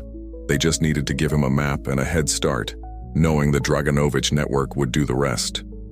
This policy of calculated hypocrisy is thrown into stark relief by the affair known as Operation Keelhaul. In 1945, in the name of honoring agreements made with Stalin, at the Yalta Conference, British and American forces engaged in the forcible repatriation of hundreds of thousands of anti-communist soldiers and civilians to the Soviet Union and Yugoslavia. Tens of thousands of Cossacks who had fought with the Germans were handed over to the NKVD to be shot or sent to the Gulag. Thousands of Croatian and Sloven anti-communists were delivered to Tito's partisans, who promptly massacred them. Publicly, the British position was that these were collaborators who had to be returned to their home countries to face justice. But privately, and at the very same time, British intelligence was carefully selecting other collaborators, the ones with better intelligence, and quietly facilitating their escape in the opposite direction. There was no moral principle at work, only a brutal, utilitarian calculus of who was useful and who was expendable. The British genius for plausible deniability meant that their methods were designed to leave as faint a paper trail as possible, a philosophy that continues to this day with their slow and heavily censored declassification process. Uncomfortable. Quote, a sentiment reflecting a senior MI6 officer's debriefing, c. 1950. Our American cousins are running a recruitment agency, loud, expensive, and rather obvious. Our approach is more discreet. We don't need to own the pipeline, we just need a tap on it. Why spend £1 million setting up a safe house in Rome when we know Father Draganovich already runs a perfectly serviceable one? We let the Vatican dirty its hands. We let the Americans pay the bills.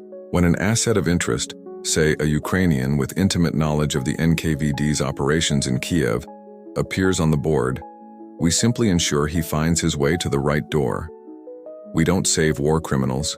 We merely misplace them in a strategically advantageous direction. This is the very essence of the operation, a parasitic relationship with the existing network. It was a policy of profound two-facedness. In the House of Commons, ministers would express outrage at the escape of some SS officer, while in a quiet office in Pimlico, an intelligence officer would be redacting that same man's file and flagging him as a potential source. Britain's role was not that of a prime mover in the Ratlines, but of a cunning and self-serving opportunist. They saw a criminal enterprise flourishing and, instead of shutting it down, they skimmed the cream off the top. It was a strategy that allowed them to maintain a public veneer of moral rectitude while still reaping the clandestine benefits of the anti-communist crusade. It was a uniquely British solution, quiet, efficient, and dripping with hypocrisy. But all of these state-level conspiracies were often hidden behind a much more public and much more potent myth. All of these intersecting lines of complicity, the American recruitment, the Vatican's willful blindness, the Italian negligence, the Swiss financing, the British opportunism, create a complex and disturbing picture. It is a picture of state-level and institutional malfeasance on a global scale.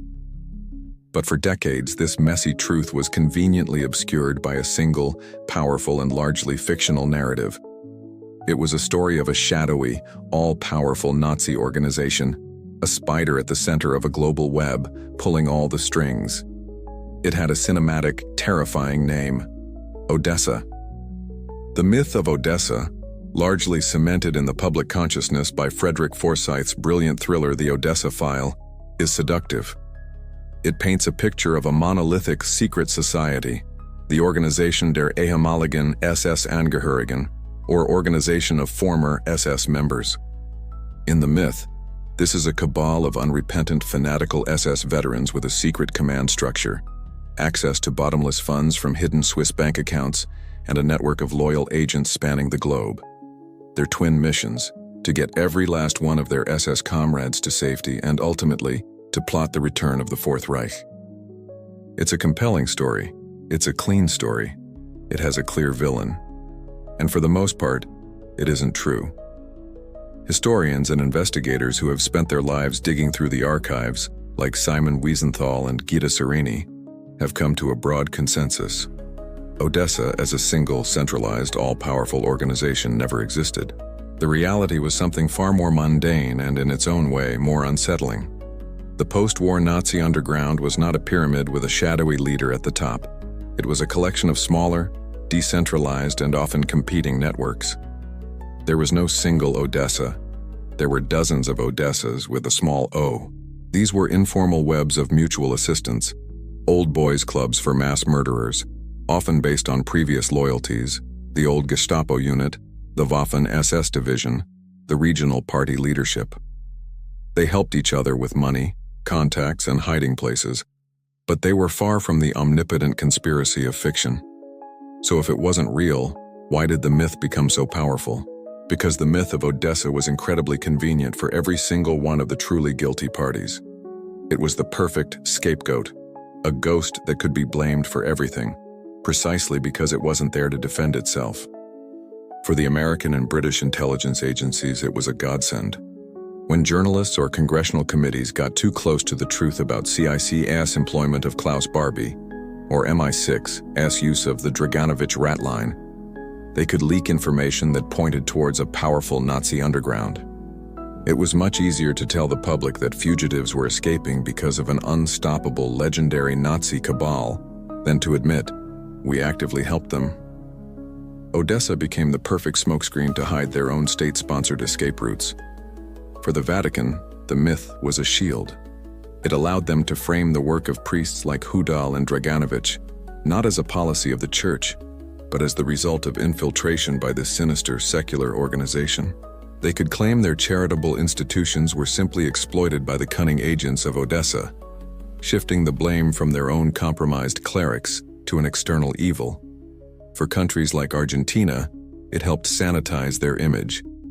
They weren't actively recruiting war criminals. They were merely the destination for a wave of refugees being skillfully managed by this powerful European organization. It removed the agency from their own government's actions. And for the former Nazis themselves, the myth was a potent psychological tool. It gave them a sense of power and mystique that the grim reality of their situation, scattered, defeated, and often paranoid, lacked. It was a self-aggrandizing legend. Uncomfortable. Quote, from a declassified internal CIA analysis on post-war Nazi networks, c. 1960s. Odessa was the perfect ghost. For the press, it was a thrilling headline. For the spy novelist, a ready-made plot. But for the intelligence community, it was the ultimate shell game. Every time a reporter got too close to the truth of CIC or MI6 involvement, you could point to the shadows and whisper, Odessa. It was an enemy you couldn't disprove, a conspiracy you couldn't infiltrate because it wasn't really there. It was a fog machine, generating just enough smoke to hide the real machinery of state-sponsored escape. This is the ultimate commentary on the power of narrative.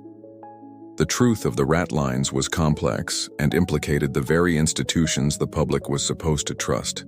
The myth of Odessa was simple and confirmed their worst fears about the enemy they thought they had defeated. The myth survived because it was a better story, and because that story served the interests of the powerful. It was a collective act of misdirection. While Nazi hunters and the public were searching for the headquarters of a fictional conspiracy, the real conspirators were sitting in offices in Washington, London, and the Vatican, quietly shredding the files. The Ratlines succeeded not because of one big secret society, but because of an open secret shared by the world's power brokers. And this consensus of complicity even extended to unexpected corners of the globe, like the Middle East. The myth of Odessa provided a convenient European villain for a story whose real culprits were often the European victors themselves. But the utility of defeated Nazis as political and military assets was not a concept limited to the Cold War chessboard of Europe and the Americas. As the old colonial empires crumbled and new nations rose in their wake, a different kind of market for this dark expertise emerged. In the Middle East, fueled by the fires of Arab nationalism and the raw wound of the creation of Israel, another sanctuary opened its doors. For some of the most brutal and wanted men of the Third Reich, the road to freedom didn't end in Buenos Aires, but in Damascus. Syria in the late 1940s was a cauldron of political fervor. Newly independent from French rule, its politics were defined by a potent mix of anti-colonial resentment, pan-Arab nationalism, and a burning hostility towards the new state of Israel, which it viewed as a Western imperialist outpost. In this environment, the enemy of their enemy became a potential friend. To the new Syrian leadership, the German Nazis were not the perpetrators of a European genocide. They were a defeated military power who had fought against the same enemies Syria now faced: the British, the French, and by extension, the Zionists they believed were backed by those same powers. A shared anti-Semitism, now rebranded as anti-Zionism, formed a powerful ideological bond. And so, Syria became an unlikely haven. The government in Damascus saw these fugitive SS and Gestapo officers not as moral lepers, but as a pool of experienced, ideologically aligned talent that could help forge their new state. They needed men who could build a modern intelligence service, train a fledgling army, and teach them the brutal arts of state security. And the Germans were happy to oblige. The most infamous of these Nazi expatriates was Alois Brunner. If Eichmann was the architect, Brunner was the fanatical project manager. As Eichmann's right-hand man, he was personally responsible for rounding up and deporting over 128,000 Jews from Austria, Greece, France, and Slovakia to the death camps. He was known for his exceptional cruelty and was one of the highest priority targets for Nazi hunters. After the war, he escaped justice and, by the mid-1950s, had found his way to Damascus. Living under the alias Dr. Georg Fischer, Brunner didn't retire. He went back to work. He became a highly paid and influential advisor to the Syrian government, helping to organize and train its secret police, the notorious Mukhabarat. The man who had perfected the techniques of hunting, rounding up and terrorizing civilians for the Gestapo, now taught those same methods to a new generation of secret policemen. Brunner was not alone. He was joined by Franz Rademacher, a senior diplomat in the Nazi Foreign Office who had been a key planner of the Holocaust in Serbia. Walter Rauff, the inventor of the mobile gas van we last saw escaping from a Vatican convent, also spent several years in Syria advising security services before eventually moving on to Chile. Damascus became a quiet hub, a place where Nazi expertise in repression was repurposed for the Arab-Israeli conflict. It was a perfect cynical marriage. The Syrians gained the knowledge of a modern police state, and the Nazi fugitives gained the one thing they craved: total, state-sponsored immunity. The justification from the Syrian side was simple, direct, and unapologetic. It was the cold logic of post-colonial realpolitik, uncomfortable. Quote, a sentiment reflecting the perspective of a senior Syrian official in the 1950s. The Europeans want us to hunt down their defeated soldiers for crimes they committed against other Europeans. It is a family quarrel that does not concern us. These Germans, whatever their past, bring us two valuable things: a deep knowledge of how to build a security state, and a genuine understanding of the true nature of the Zionist entity. They are not our enemies.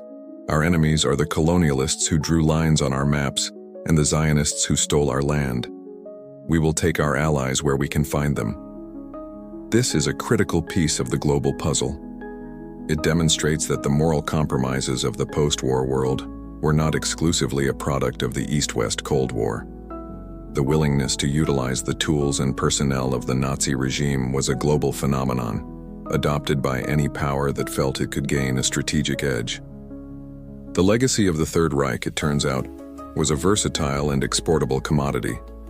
Its anti-communist applications were purchased by the West, while its anti-Semitic and totalitarian applications were purchased by factions in the Arab world.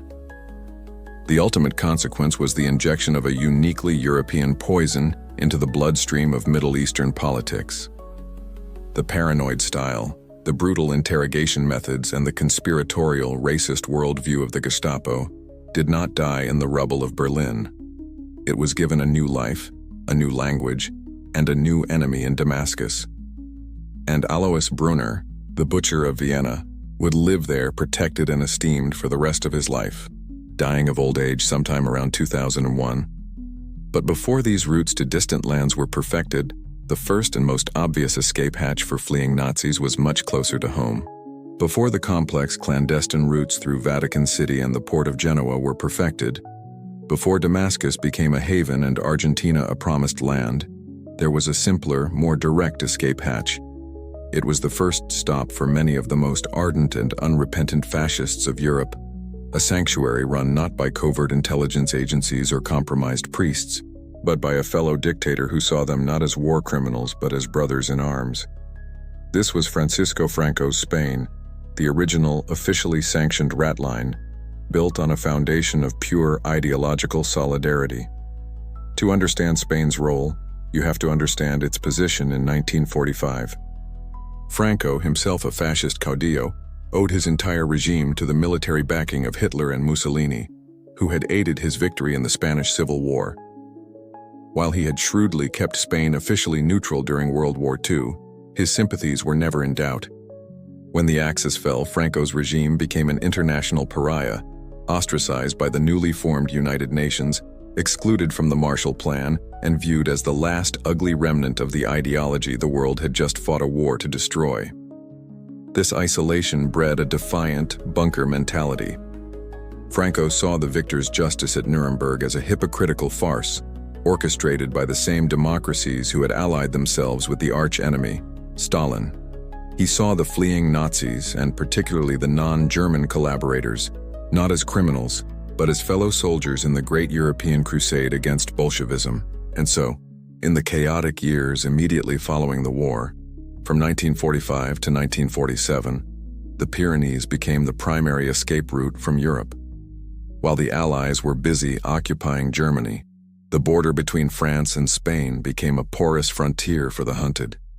Franco's government didn't just passively allow this to happen, they actively encouraged it. Spanish consulates issued travel documents to wanted men.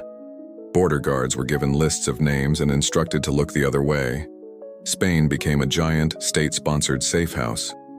The most famous beneficiary of this hospitality was Léon de Grelle, the leader of the Belgian fascist Rexist party. De Grelle was a charismatic fanatic who had commanded the Walloon Legion of the Waffen-SS on the Eastern Front. He was a favorite of Hitler's, the beau ideal of the Nazi collaborator. Sentenced to death in absentia in Belgium, de Grelle flew a stolen Heinkel bomber from Norway in the final days of the war, crash landing on a beach in San Sebastian. The Franco regime, defying a volley of extradition requests and international condemnation, refused to hand him over. They gave him sanctuary, citizenship, and the freedom to become a leading voice in the international neo-fascist movement, a publisher of revisionist tracts, and a hero to a new generation of extremists. He died of old age in Spain in 1994, unpunished.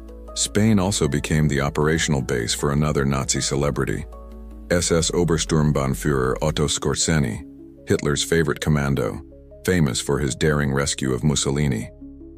After the war, Skorzeny escaped from an internment camp, an escape many historians believe was facilitated by American intelligence, and eventually settled in Madrid. From the comfort and safety of Franco's Spain, Skorzeny became a key figure in the post-war Nazi underground. He was a real-life spider in the web, an advisor, fixer, and financier who allegedly helped coordinate the escape of other Nazis to South America and advised the governments of Peron in Argentina and Nasser in Egypt. Spain was not just his refuge, it was his corporate headquarters. For many, Spain was not the final destination but a crucial stepping stone, a waiting room where they could lie low, secure new identities from a sympathetic government, and arrange their onward passage to more distant havens. The defiance of the Franco regime was total and unapologetic. Uncomfortable. Quote, a sentiment reflecting the official Spanish response to Allied extradition demands in the late 1940s. You must understand our position. During our great crusade against communism, Germany and Italy were our friends. We do not forget our friends, especially when they are being persecuted by the very powers who courted Stalin. The men you call war criminals, we call soldiers who fought Bolshevism. Spain is a Catholic and sovereign nation. We offer refuge to anti-communists, not hand them over to their enemies for show trials. The matter is closed. This is what makes the Spanish case so stark. There was no pretense of humanitarianism, no cloak of plausible deniability, no cynical justification based on national security. This was fascism protecting its own. Franco's regime acted out of pure ideological conviction. They were the unabashed, unapologetic face of the post-war fascist international. This early sanctuary was absolutely crucial. It provided the time and space for the defeated and scattered remnants of European fascism to regroup, to re-establish contact, and to plan their next moves. It was the incubator where the plans for the more sophisticated clandestine ratlines through Italy were hatched. Spain was the ideological bedrock, the first and most loyal friend to the fugitives, and its support ensured that the network would survive its infancy. And some of the network's most brutal clients brought their own operating funds with them. The ideological sanctuary of Franco's Spain was a crucial first step, but the larger, more sophisticated operations required more than just political goodwill. They required a steady flow of cash, and while the vast laundered fortunes of the German Nazi elite sat waiting in Swiss bank accounts, some of the Ratline ISA's most vicious clients brought their own operating capital with them, a treasure chest filled with the literal lifeblood of their victims. This was the treasury of the Ustaše, the Croatian fascist regime, a fortune in blood gold used to finance the escape of the very men who had stolen it. When the independent state of Croatia collapsed in 1945, its leaders, including the dictator Ante Pavelić, fled north towards Austria. But they did not flee empty-handed. They carried with them the contents of the Croatian state treasury, a hoard valued at hundreds of millions of Swiss francs. But this was no ordinary state reserve. A vast portion of this wealth was the direct plunder from the regime's genocidal campaigns. It was gold coins, jewelry, wedding rings, watches, and even dental fillings stripped from the hundreds of thousands of Serbs, Jews, and Roma they had systematically slaughtered in concentration camps like Jasenovac. It was the collected loot from a campaign of mass murder, a portable fortune that represented the last worldly possessions of their victims. The convoy carrying this treasure made a desperate flight across the border into the British occupation zone of Austria. While British forces did intercept and seize a significant portion of the loot, a persistent and deeply disturbing body of evidence suggests that a substantial amount of the treasure completed its journey to its intended destination, Rome. And its intended custodian was the chief of the Croatian Ratline himself, Father Krunoslav Draganović. This is where the story moves from state-level complicity into the realm of what can only be described as organized crime, operating under the cover of the cloth. According to a now declassified U.S. Treasury Department intelligence report from 1946, this Ustaše treasure was smuggled into Rome and deposited for safekeeping in institutions with deep connections to the Vatican, and possibly within the Vatican itself. The allegation, which has since formed the basis of lawsuits by Holocaust survivors against the Vatican Bank, is that the Church, or at least powerful elements within it, became the bankers for the Ustaše's stolen wealth. Draganović, operating out of the San Girolamo Monastery, was allegedly the paymaster. This treasure became his slush fund. It was the financial engine that allowed him to transform his Ratline from a small-scale charitable effort into the industrial-scale enterprise that saved not only the entire Ustaše leadership, but also German Nazis like Klaus Barbie. This blood money paid for the network of safe houses, the bribes to Italian officials, the forgers who produced the documents, and the tickets on the ships sailing from Genoa. This wasn't ideology. This was a criminal conspiracy funded by the proceeds of genocide. The accusation is not based on rumor or speculation. It is stated in the cold, clear language of American intelligence reports, written at the time by agents on the ground. Classified memo from the Bigelow Dispatch, a report by U.S. Treasury agent Emerson Bigelow, dated October 21, 1946. This gold is being held in the Vatican for safekeeping. It is the considered opinion of this source that the Ustaše hold gold of an estimated value of 350,000 Swiss francs. It was further stated that this gold is being infiltrated into Spain from Italy via the Vatican pipeline, controlled by a group of Croat priests. In Rome, the point of contact is Father Draganović. Draganović's name has been mentioned in connection with the smuggling of Ustaše gold. This declassified document draws a direct, devastating line between the stolen gold of Holocaust victims, the Vatican, and the chief architect of the clerical Ratline. It transforms our understanding of the operation. This was not simply a network of misguided priests offering sanctuary. If these allegations are true, it was a well-funded criminal enterprise, laundering the assets of a genocidal regime to facilitate the escape of its leadership. This is the ultimate moral corrosion at the heart of the Ratlines.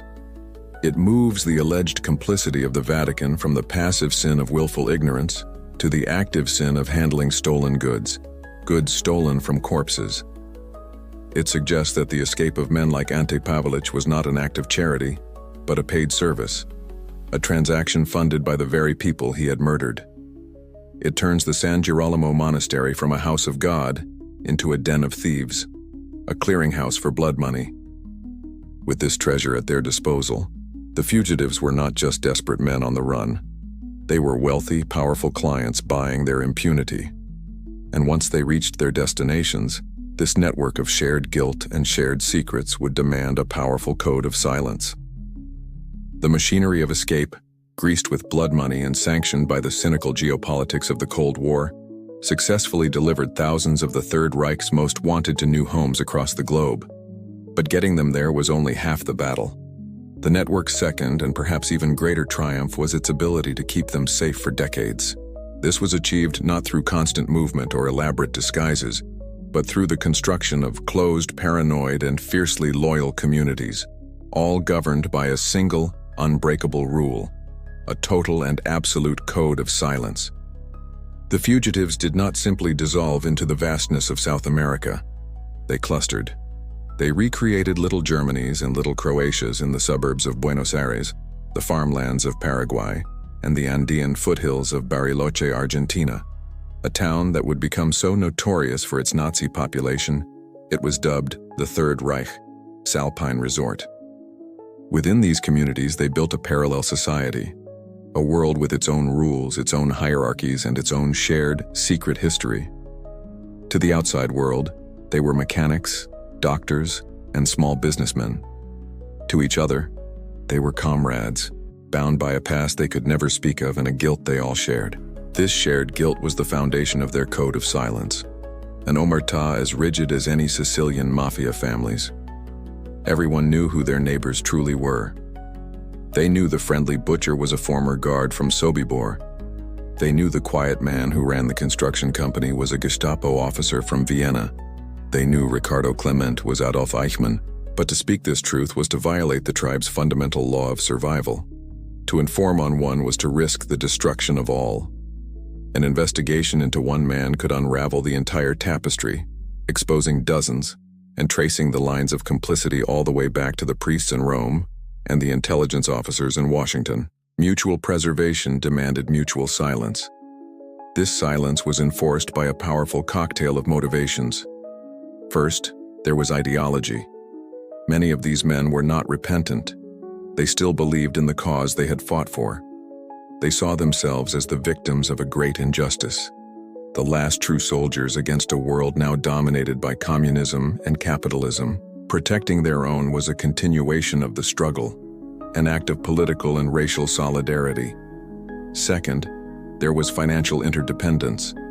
The wealthier fugitives, those who had escaped with personal fortunes or had access to funds from patrons like the Ustash treasury, often supported their less fortunate comrades, creating a system of patronage that ensured loyalty. Finally, and most effectively, there was fear. While it was rarely spoken of, there was an ever-present, implicit threat of retribution against anyone who broke the code. In a community of men who had professionally practiced intimidation and violence, a quiet threat carried immense weight. The effectiveness of this wall of silence cannot be overstated. It is what made the work of the few dedicated Nazi hunters, like Simon Wiesenthal in Vienna and Serge and Beda Klarsfeld in Paris, a living nightmare. They were outsiders, trying to penetrate a fortress. They would operate on anonymous tips, on whispers and rumors, but getting the hard, verifiable evidence needed to secure an arrest warrant and an extradition order was a monumental task. How do you get a positive identification of a man who hasn't been photographed in 15 years? How do you confirm an address when all official records are under a false name?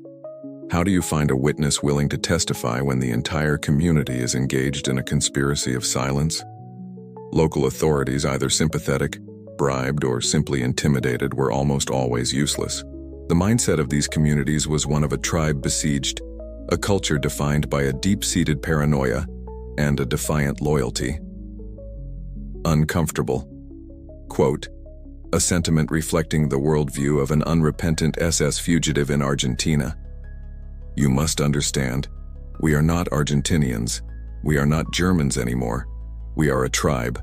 Here, we are each other's passport, each other's bank, each other's memory. The world outside calls us monsters. So be it. Among monsters, there is only one law: you do not betray your own. The minute one of us talks, we all hang. We survived the war. We survived the collapse. We will survive the hunters. We will do it by keeping our mouths shut and our doors closed. This is the most insidious legacy of the Ratlines. They didn't just export individual criminals, they exported a social structure. They allowed for the successful transplant of a totalitarian mindset to new soil. The core tenets of the Nazi Volksgemeinschaft, the people's community, absolute loyalty to the group, a shared sense of ideological purpose, a paranoid hatred of outsiders, and the ruthless enforcement of conformity were all perfectly recreated in miniature. The Third Reich was dead, but these little colonies of silence and complicity were its ghost, haunting the quiet streets of South America for decades. This fortress of silence seemed impenetrable. It made a mockery of international law and the entire concept of post-war justice. It was clear that traditional methods were useless. If justice was ever to breach these walls, it would not be able to knock politely. It would have to kick down the door. For 15 years, the Fortress of Silence stood, a monument to the world's indifference and the network's success. The fugitives of the Third Reich, protected by their communities and their powerful patrons, lived with a comfortable sense of impunity. Diplomatic notes were ignored, extradition requests were denied, and the legal channels of justice were hopelessly clogged with bureaucracy and bad faith. It became brutally clear that if justice were ever to come, it would not arrive through the front door with a warrant. It would come over the wall in the dead of night. And in May of 1960 it did. The Israeli intelligence service, Mossad, kicked down the door in a quiet suburb of Buenos Aires, and in doing so, they exposed the entire rotten edifice of the post-war world. The hunt for Adolf Eichmann had been cold for years, a file gathering dust. The breakthrough came not from a government but from the conscience of two individuals. The first was Fritz Bauer, a German Jewish prosecutor in West Germany. Bauer received a credible tip about Eichmann's whereabouts, but, deeply distrustful of the ex-Nazi-riddled German justice system, knew that passing it through official channels would guarantee Eichmann would be warned.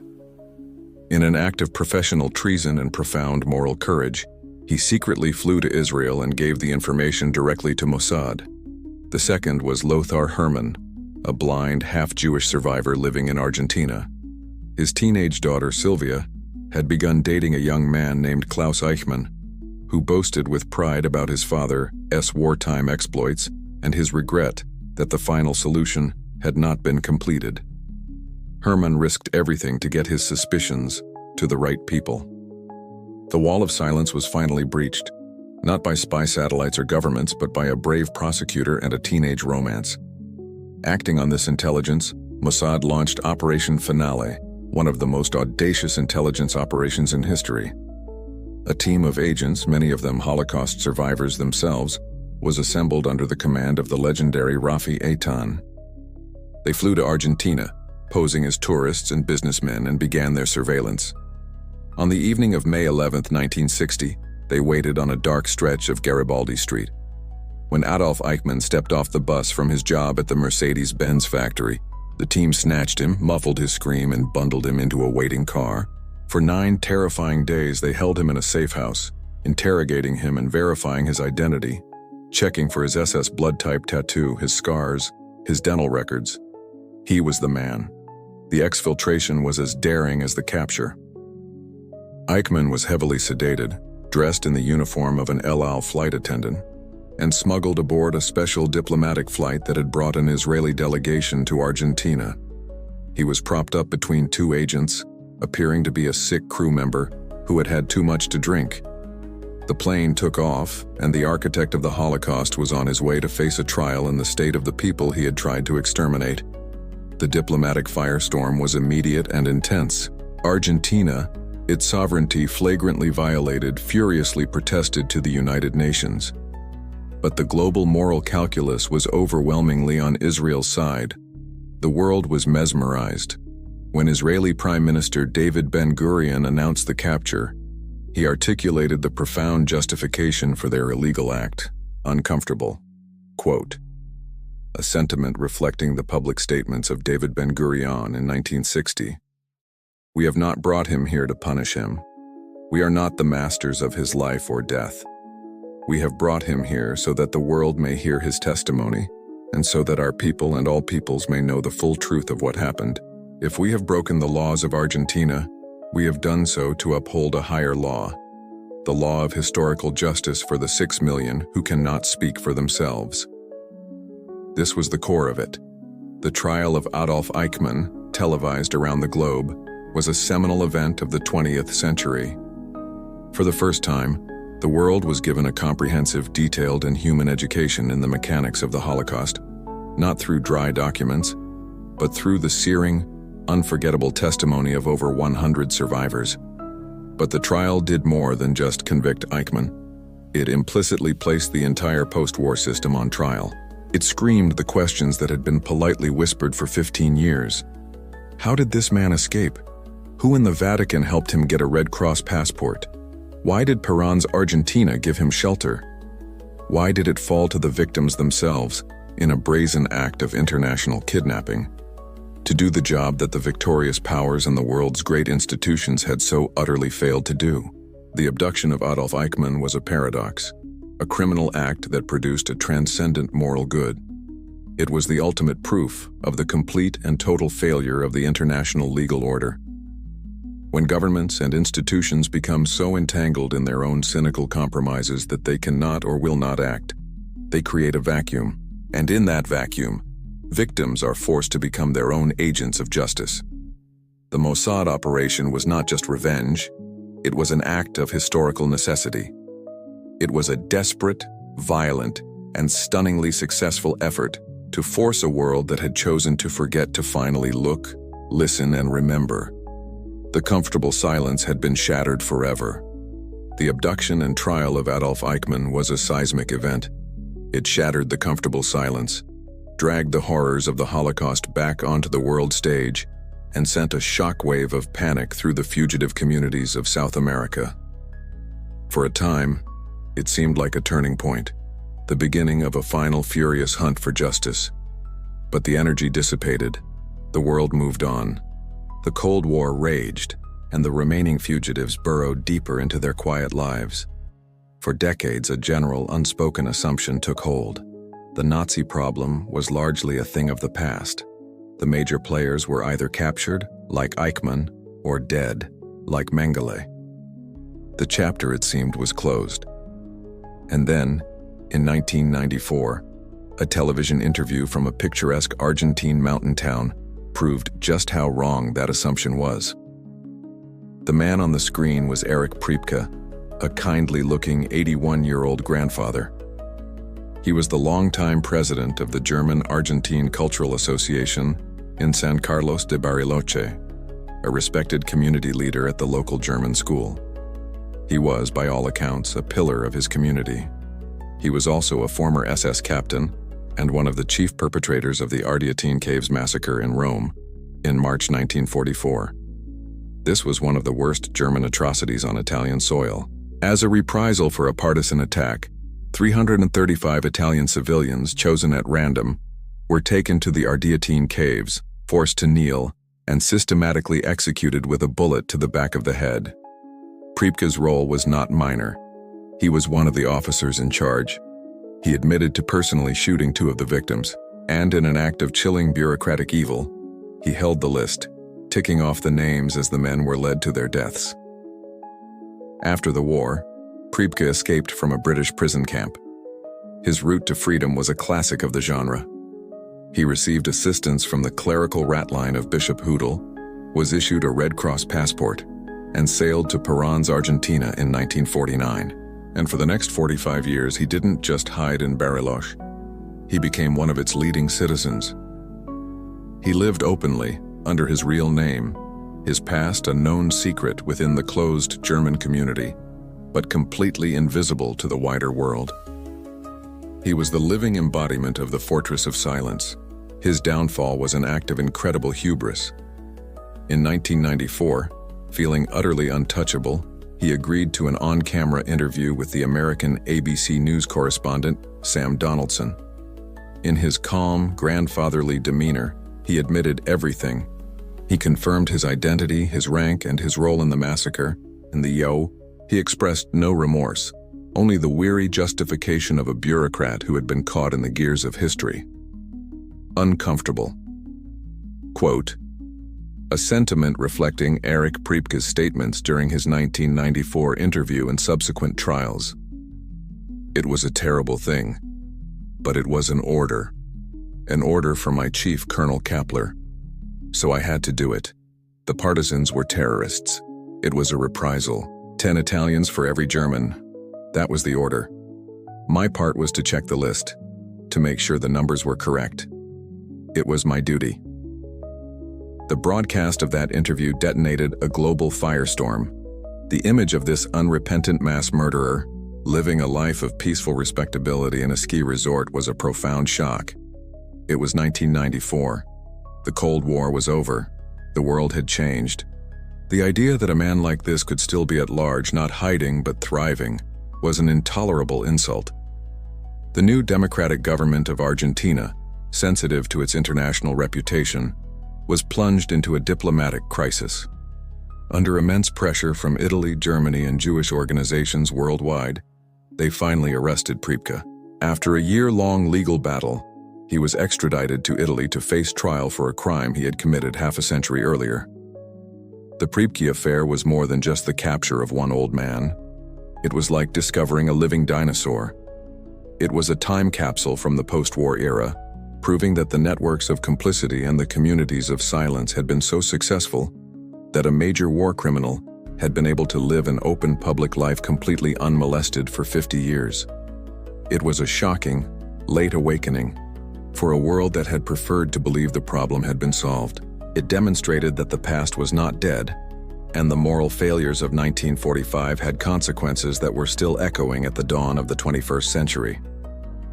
Priebke's public unmasking forced a new, painful reckoning.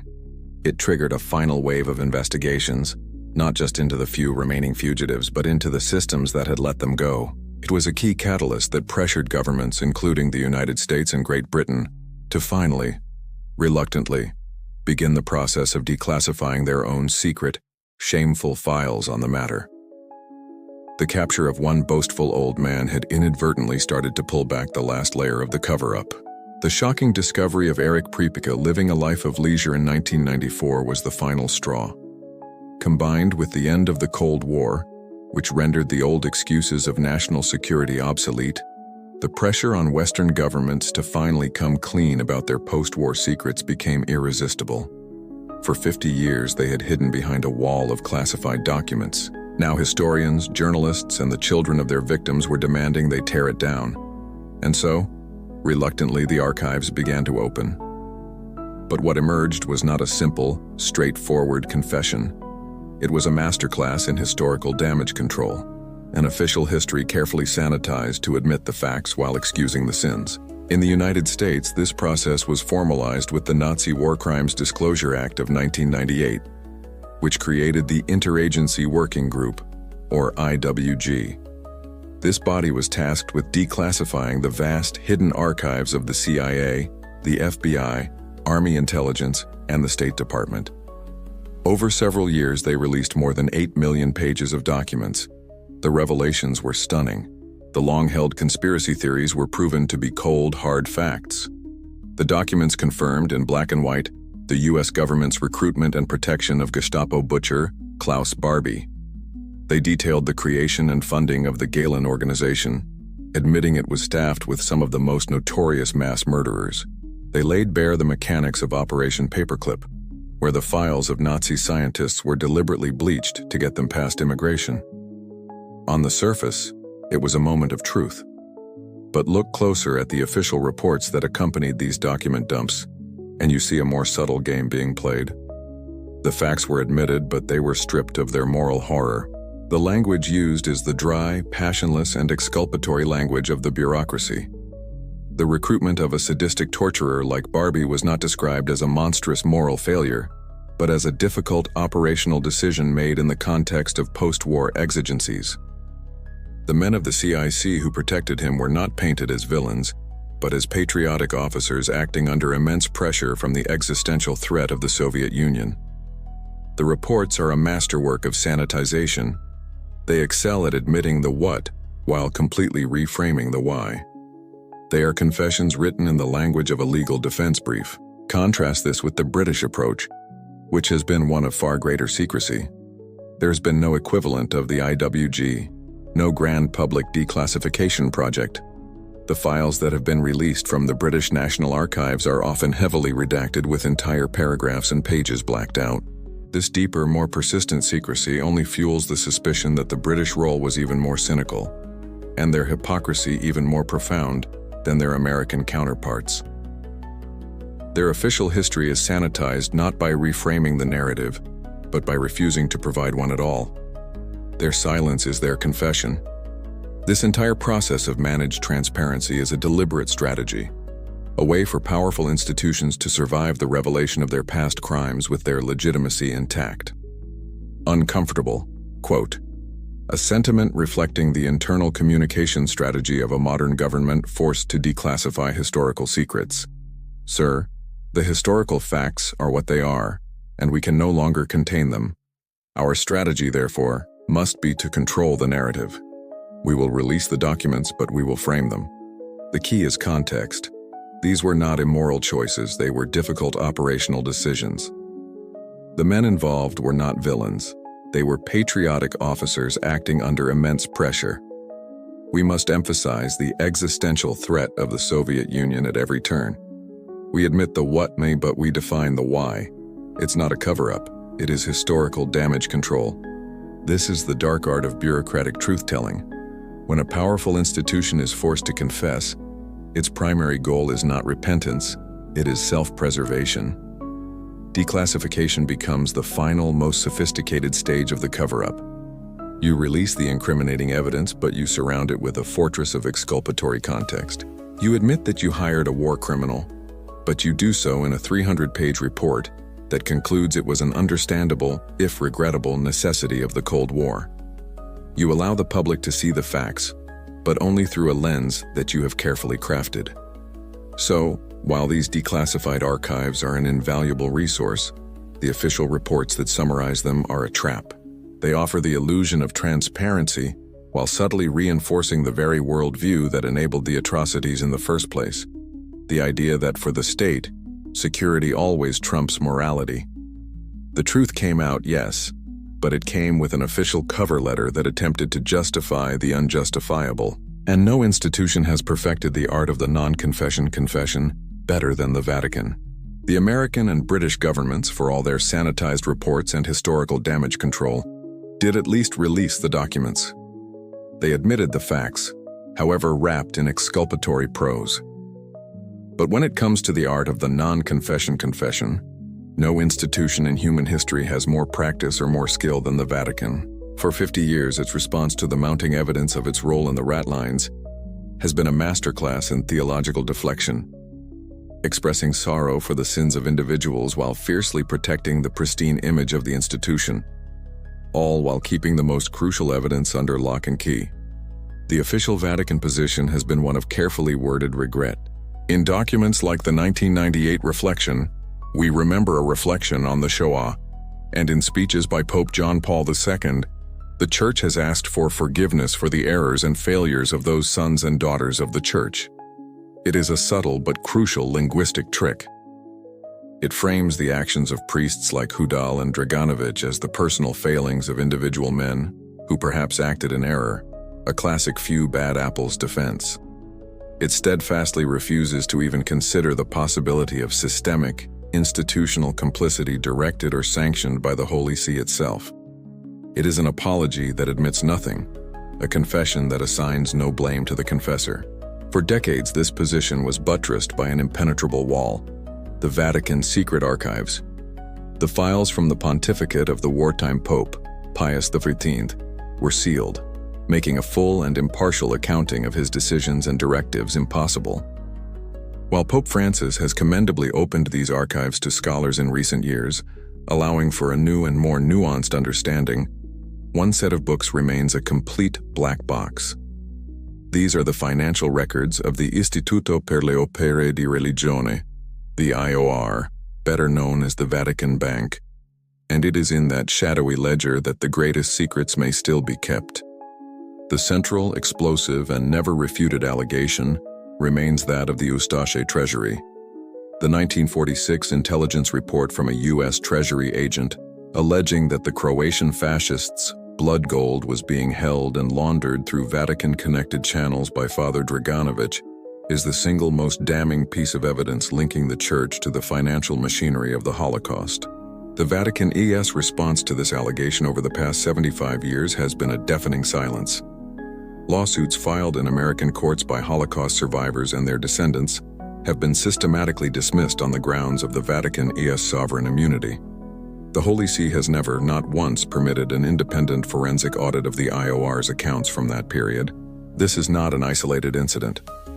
A brief look at the IOR's history reveals a disturbing pattern of it being used as a secretive, unaccountable, offshore bank for powerful and often criminal interests. Its deep involvement in the fraudulent collapse of the Banco Ambrosiano in the 1980s, a scandal that involved the mafia, a shadowy Masonic lodge, and the mysterious death of its chairman, Roberto Calvi, showed the world just how far the Vatican Bank was willing to operate outside the bounds of international law and financial transparency. This established pattern of behavior lends significant credibility to the allegations about its activities in the 1940s. The frustration for those seeking a full accounting is immense. They are met not with evidence but with a legal and theological shield that no other institution on earth possesses. Uncomfortable. Quote, a sentiment reflecting the position of lawyers for Holocaust survivors in suits against the Vatican Bank. We are not asking for theology. We are asking for a ledger. They speak of forgiveness and reconciliation, but they refuse to show us the receipts. They claim sovereign immunity, the immunity of a state, to avoid the accountability of a bank. If there is nothing to hide, open the books. Show us the transaction records from 1946. Show us the accounts controlled by Draganović. The truth is not in their apologies, it is in their accounting. And that is the one book they will never, ever let the world read. This is the ultimate commentary on the Vatican's position. It uniquely occupies a space where it can act as a transnational financial institution while claiming the legal immunity of a sovereign state and the moral authority of a holy church, using whichever defense is most convenient to deflect accountability. True repentance, whether for an individual or an institution, requires transparency. It requires a full and honest confession. By keeping its financial records sealed, the Vatican has chosen to prioritize the protection of its reputation and its assets over the pursuit of historical truth. The apologies ring hollow as long as the ledgers remain closed. And this decision to prioritize institutional survival over moral clarity was the defining feature of the entire era. The Vatican's determined protection of its institutional secrets is a singular case, wrapped in the unique mystique of theology and sovereign immunity. But the underlying instinct, to prioritize the survival and power of the institution over any abstract moral principle, was not unique at all. It was the defining political philosophy of the entire post-war era. To truly understand why the Ratlines were allowed to flourish, you have to dissect the cold, brutal, and deeply seductive moral calculus of the spies and statesmen who believed they were saving the world. Their operating premise was simple. The war had not ended in 1945, it had merely changed its form. The enemy was no longer German National Socialism, but Soviet communism, an ideology they saw as equally totalitarian and infinitely more expansionist. In the face of this new existential threat, the moral luxuries of peacetime, things like universal justice and accountability for past crimes, were deemed unaffordable. A new unwritten doctrine of necessity took hold in the corridors of power in Washington and London. The objective was to win the Cold War. Any action and any person that advanced that objective was useful, Anything that hindered it was a liability. It was a worldview stripped of all sentiment. A key tool in this moral recalibration was language. In the thousands of pages of declassified intelligence memos from this era, you will almost never find the term Nazi war criminal. Klaus Barbie was not a Gestapo torturer. He was Asset Eagle. Reinhard Gehlen's stable of SS and Gestapo men were not mass murderers. They were personnel with unique expertise in Soviet affairs. Werner von Braun was not a man who utilized slave labor. He was a high-value scientific specialist. This bureaucratic lexicon was not accidental. It was a deliberate and essential act of moral distancing. An asset is a tool, a thing to be leveraged for a strategic gain. A criminal is a human being who has committed a crime and must be held accountable. By changing the label, you change the entire moral framework. You transform a human being with a monstrous past into an inanimate object with a useful present. This moral calculus is what allowed the West to fight what it told itself was a noble struggle for freedom and democracy while simultaneously employing the architects of a slave state. It's the great dark paradox of the Cold War. The United States and its allies became so focused on defeating the tyranny of the East that they were willing to absorb and institutionalize pieces of the tyranny they had just defeated in the West. The methods of the Gehlen Organization, born in the brutal anti-partisan warfare on the Eastern Front, became the methods of the CIA. The expertise of Nazi torturers like Barbie was exported to train the security forces of allied right-wing dictators. The decision to hire the devil's men meant that, inevitably, we learned the devil's tricks. The long-term consequences of this original sin have been catastrophic. It created a legacy of impunity that echoes to this day, a clear message that if you are sufficiently useful to the powerful, your crimes will be washed away. It corrupted the very institutions it was meant to empower, founding intelligence agencies on a bedrock of cynicism and a comfort with extra-legal action, and it fueled countless future conflicts, transplanting the expertise of past atrocities into the fertile soil of new political struggles. The men who made these decisions were not evil in their own minds. They were patriots, pragmatists, and realists. They simply believed they were making the hard choices that history demanded. Uncomfortable. Quote, a sentiment reflecting the unapologetic worldview of a Cold War-era CIA station chief. People want to believe there are good guys and bad guys. It's a fairy tale. There are only players on a board and a single objective. You win, they lose. Did we use monsters to fight other monsters? Absolutely. We would have made a deal with Satan himself if we thought it would stop Stalin from rolling his tanks to the Atlantic. That was the job. Morality is for the history books, written by the winners. We were in the business of making sure we were the ones who got to write them.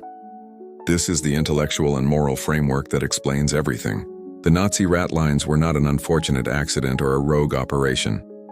They were the logical, inevitable result of this cold, moral calculus. They were a feature, not a bug, of the post-war system. The decision to see a man's utility as more important than his crimes, to value his expertise over his humanity, was the foundational principle of the Cold War. It was the moment the line between fighting monsters and becoming one was not just crossed, but deliberately erased from the map. And it is this shared, unspoken consensus that reveals the final, most unsettling truth about why the whole network truly succeeded. After navigating this labyrinth of complicity, from the Vatican to Washington, from Buenos Aires to Damascus, we are left with one final, haunting question. Who was in charge? Who was the mastermind? We have a natural, human desire to find the spider at the center of such a vast and intricate web. We imagine a shadowy figure in a darkened room, a former SS general or a rogue CIA director, pulling the strings, directing the global flow of fugitives like pieces on a chessboard. It is a comforting thought, because it implies a simple evil, an anomaly that can be located and excised from the system. But the final and most uncomfortable truth of the Nazi Ratlines is this: there was no spider. The search for a single centralized command is a fool's errand. The legendary Odessa, as we've seen, was a convenient myth that obscured a messier reality. The key players we've identified, Bishop Hudal with his ideological crusade, Father Draganovich with his criminal enterprise, Juan Perón with his nation-building project, Allen Dulles with his Cold War pragmatism, were all powerful and influential figures. But they were nodes in the network, not its masters. Udall did not control Perón. Draganovich did not command the CIA. They were all independent operators, pursuing their own agendas. The web had no weaver, it spun itself. The Ratlines succeeded not because of a command structure, but because of a broad, decentralized consensus among a diverse group of actors who, for a brief and terrible moment in history, found that their self-interests aligned.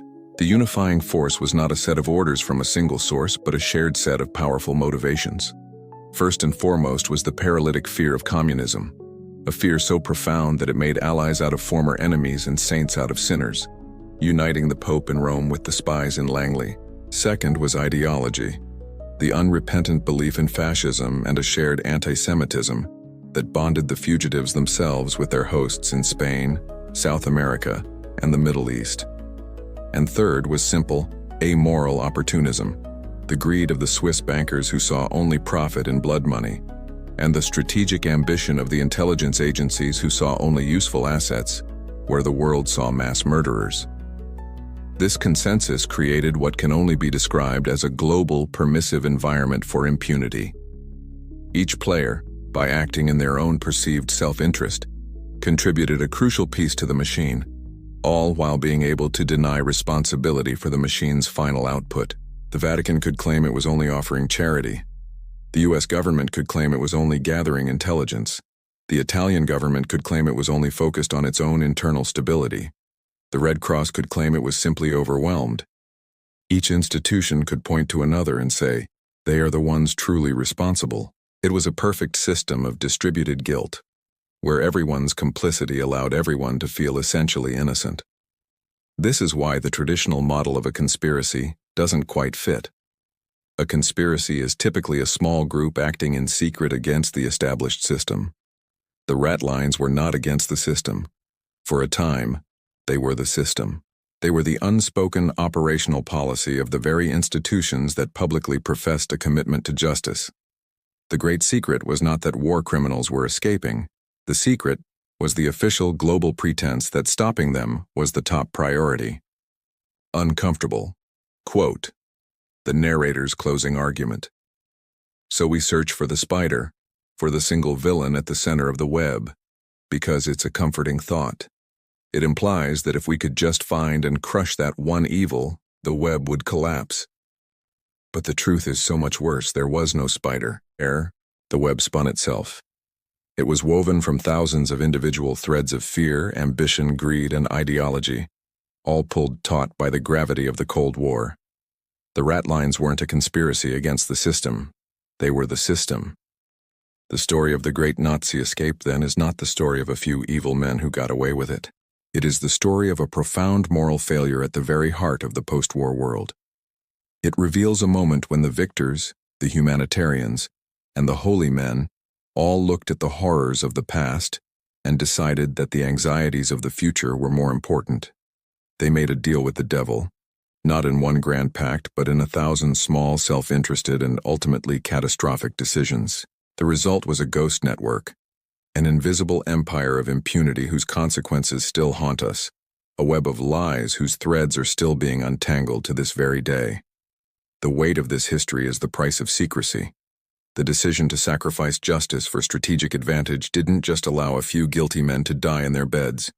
It poisoned the well for generations. It embedded a cynical, ends justify the means logic into the heart of Western institutions, and created a legacy of impunity that echoes in the geopolitical crises of today. While this narrative has been synthesized from decades of historical research, its purpose is to illuminate the paradoxes and moral compromises that official histories often seek to obscure. The truth is rarely found in the sanitized, declassified report. It is found in the gaps, in the silences, and in the questions that those reports refuse to answer. The official story is almost never the whole story. We encourage you to dig deeper, to read the sources, and to share your own findings in the comments below. The search for historical truth is a collective responsibility, a refusal to let the past be buried. And that's the truth they tried to bury. Until next time, always question the official story.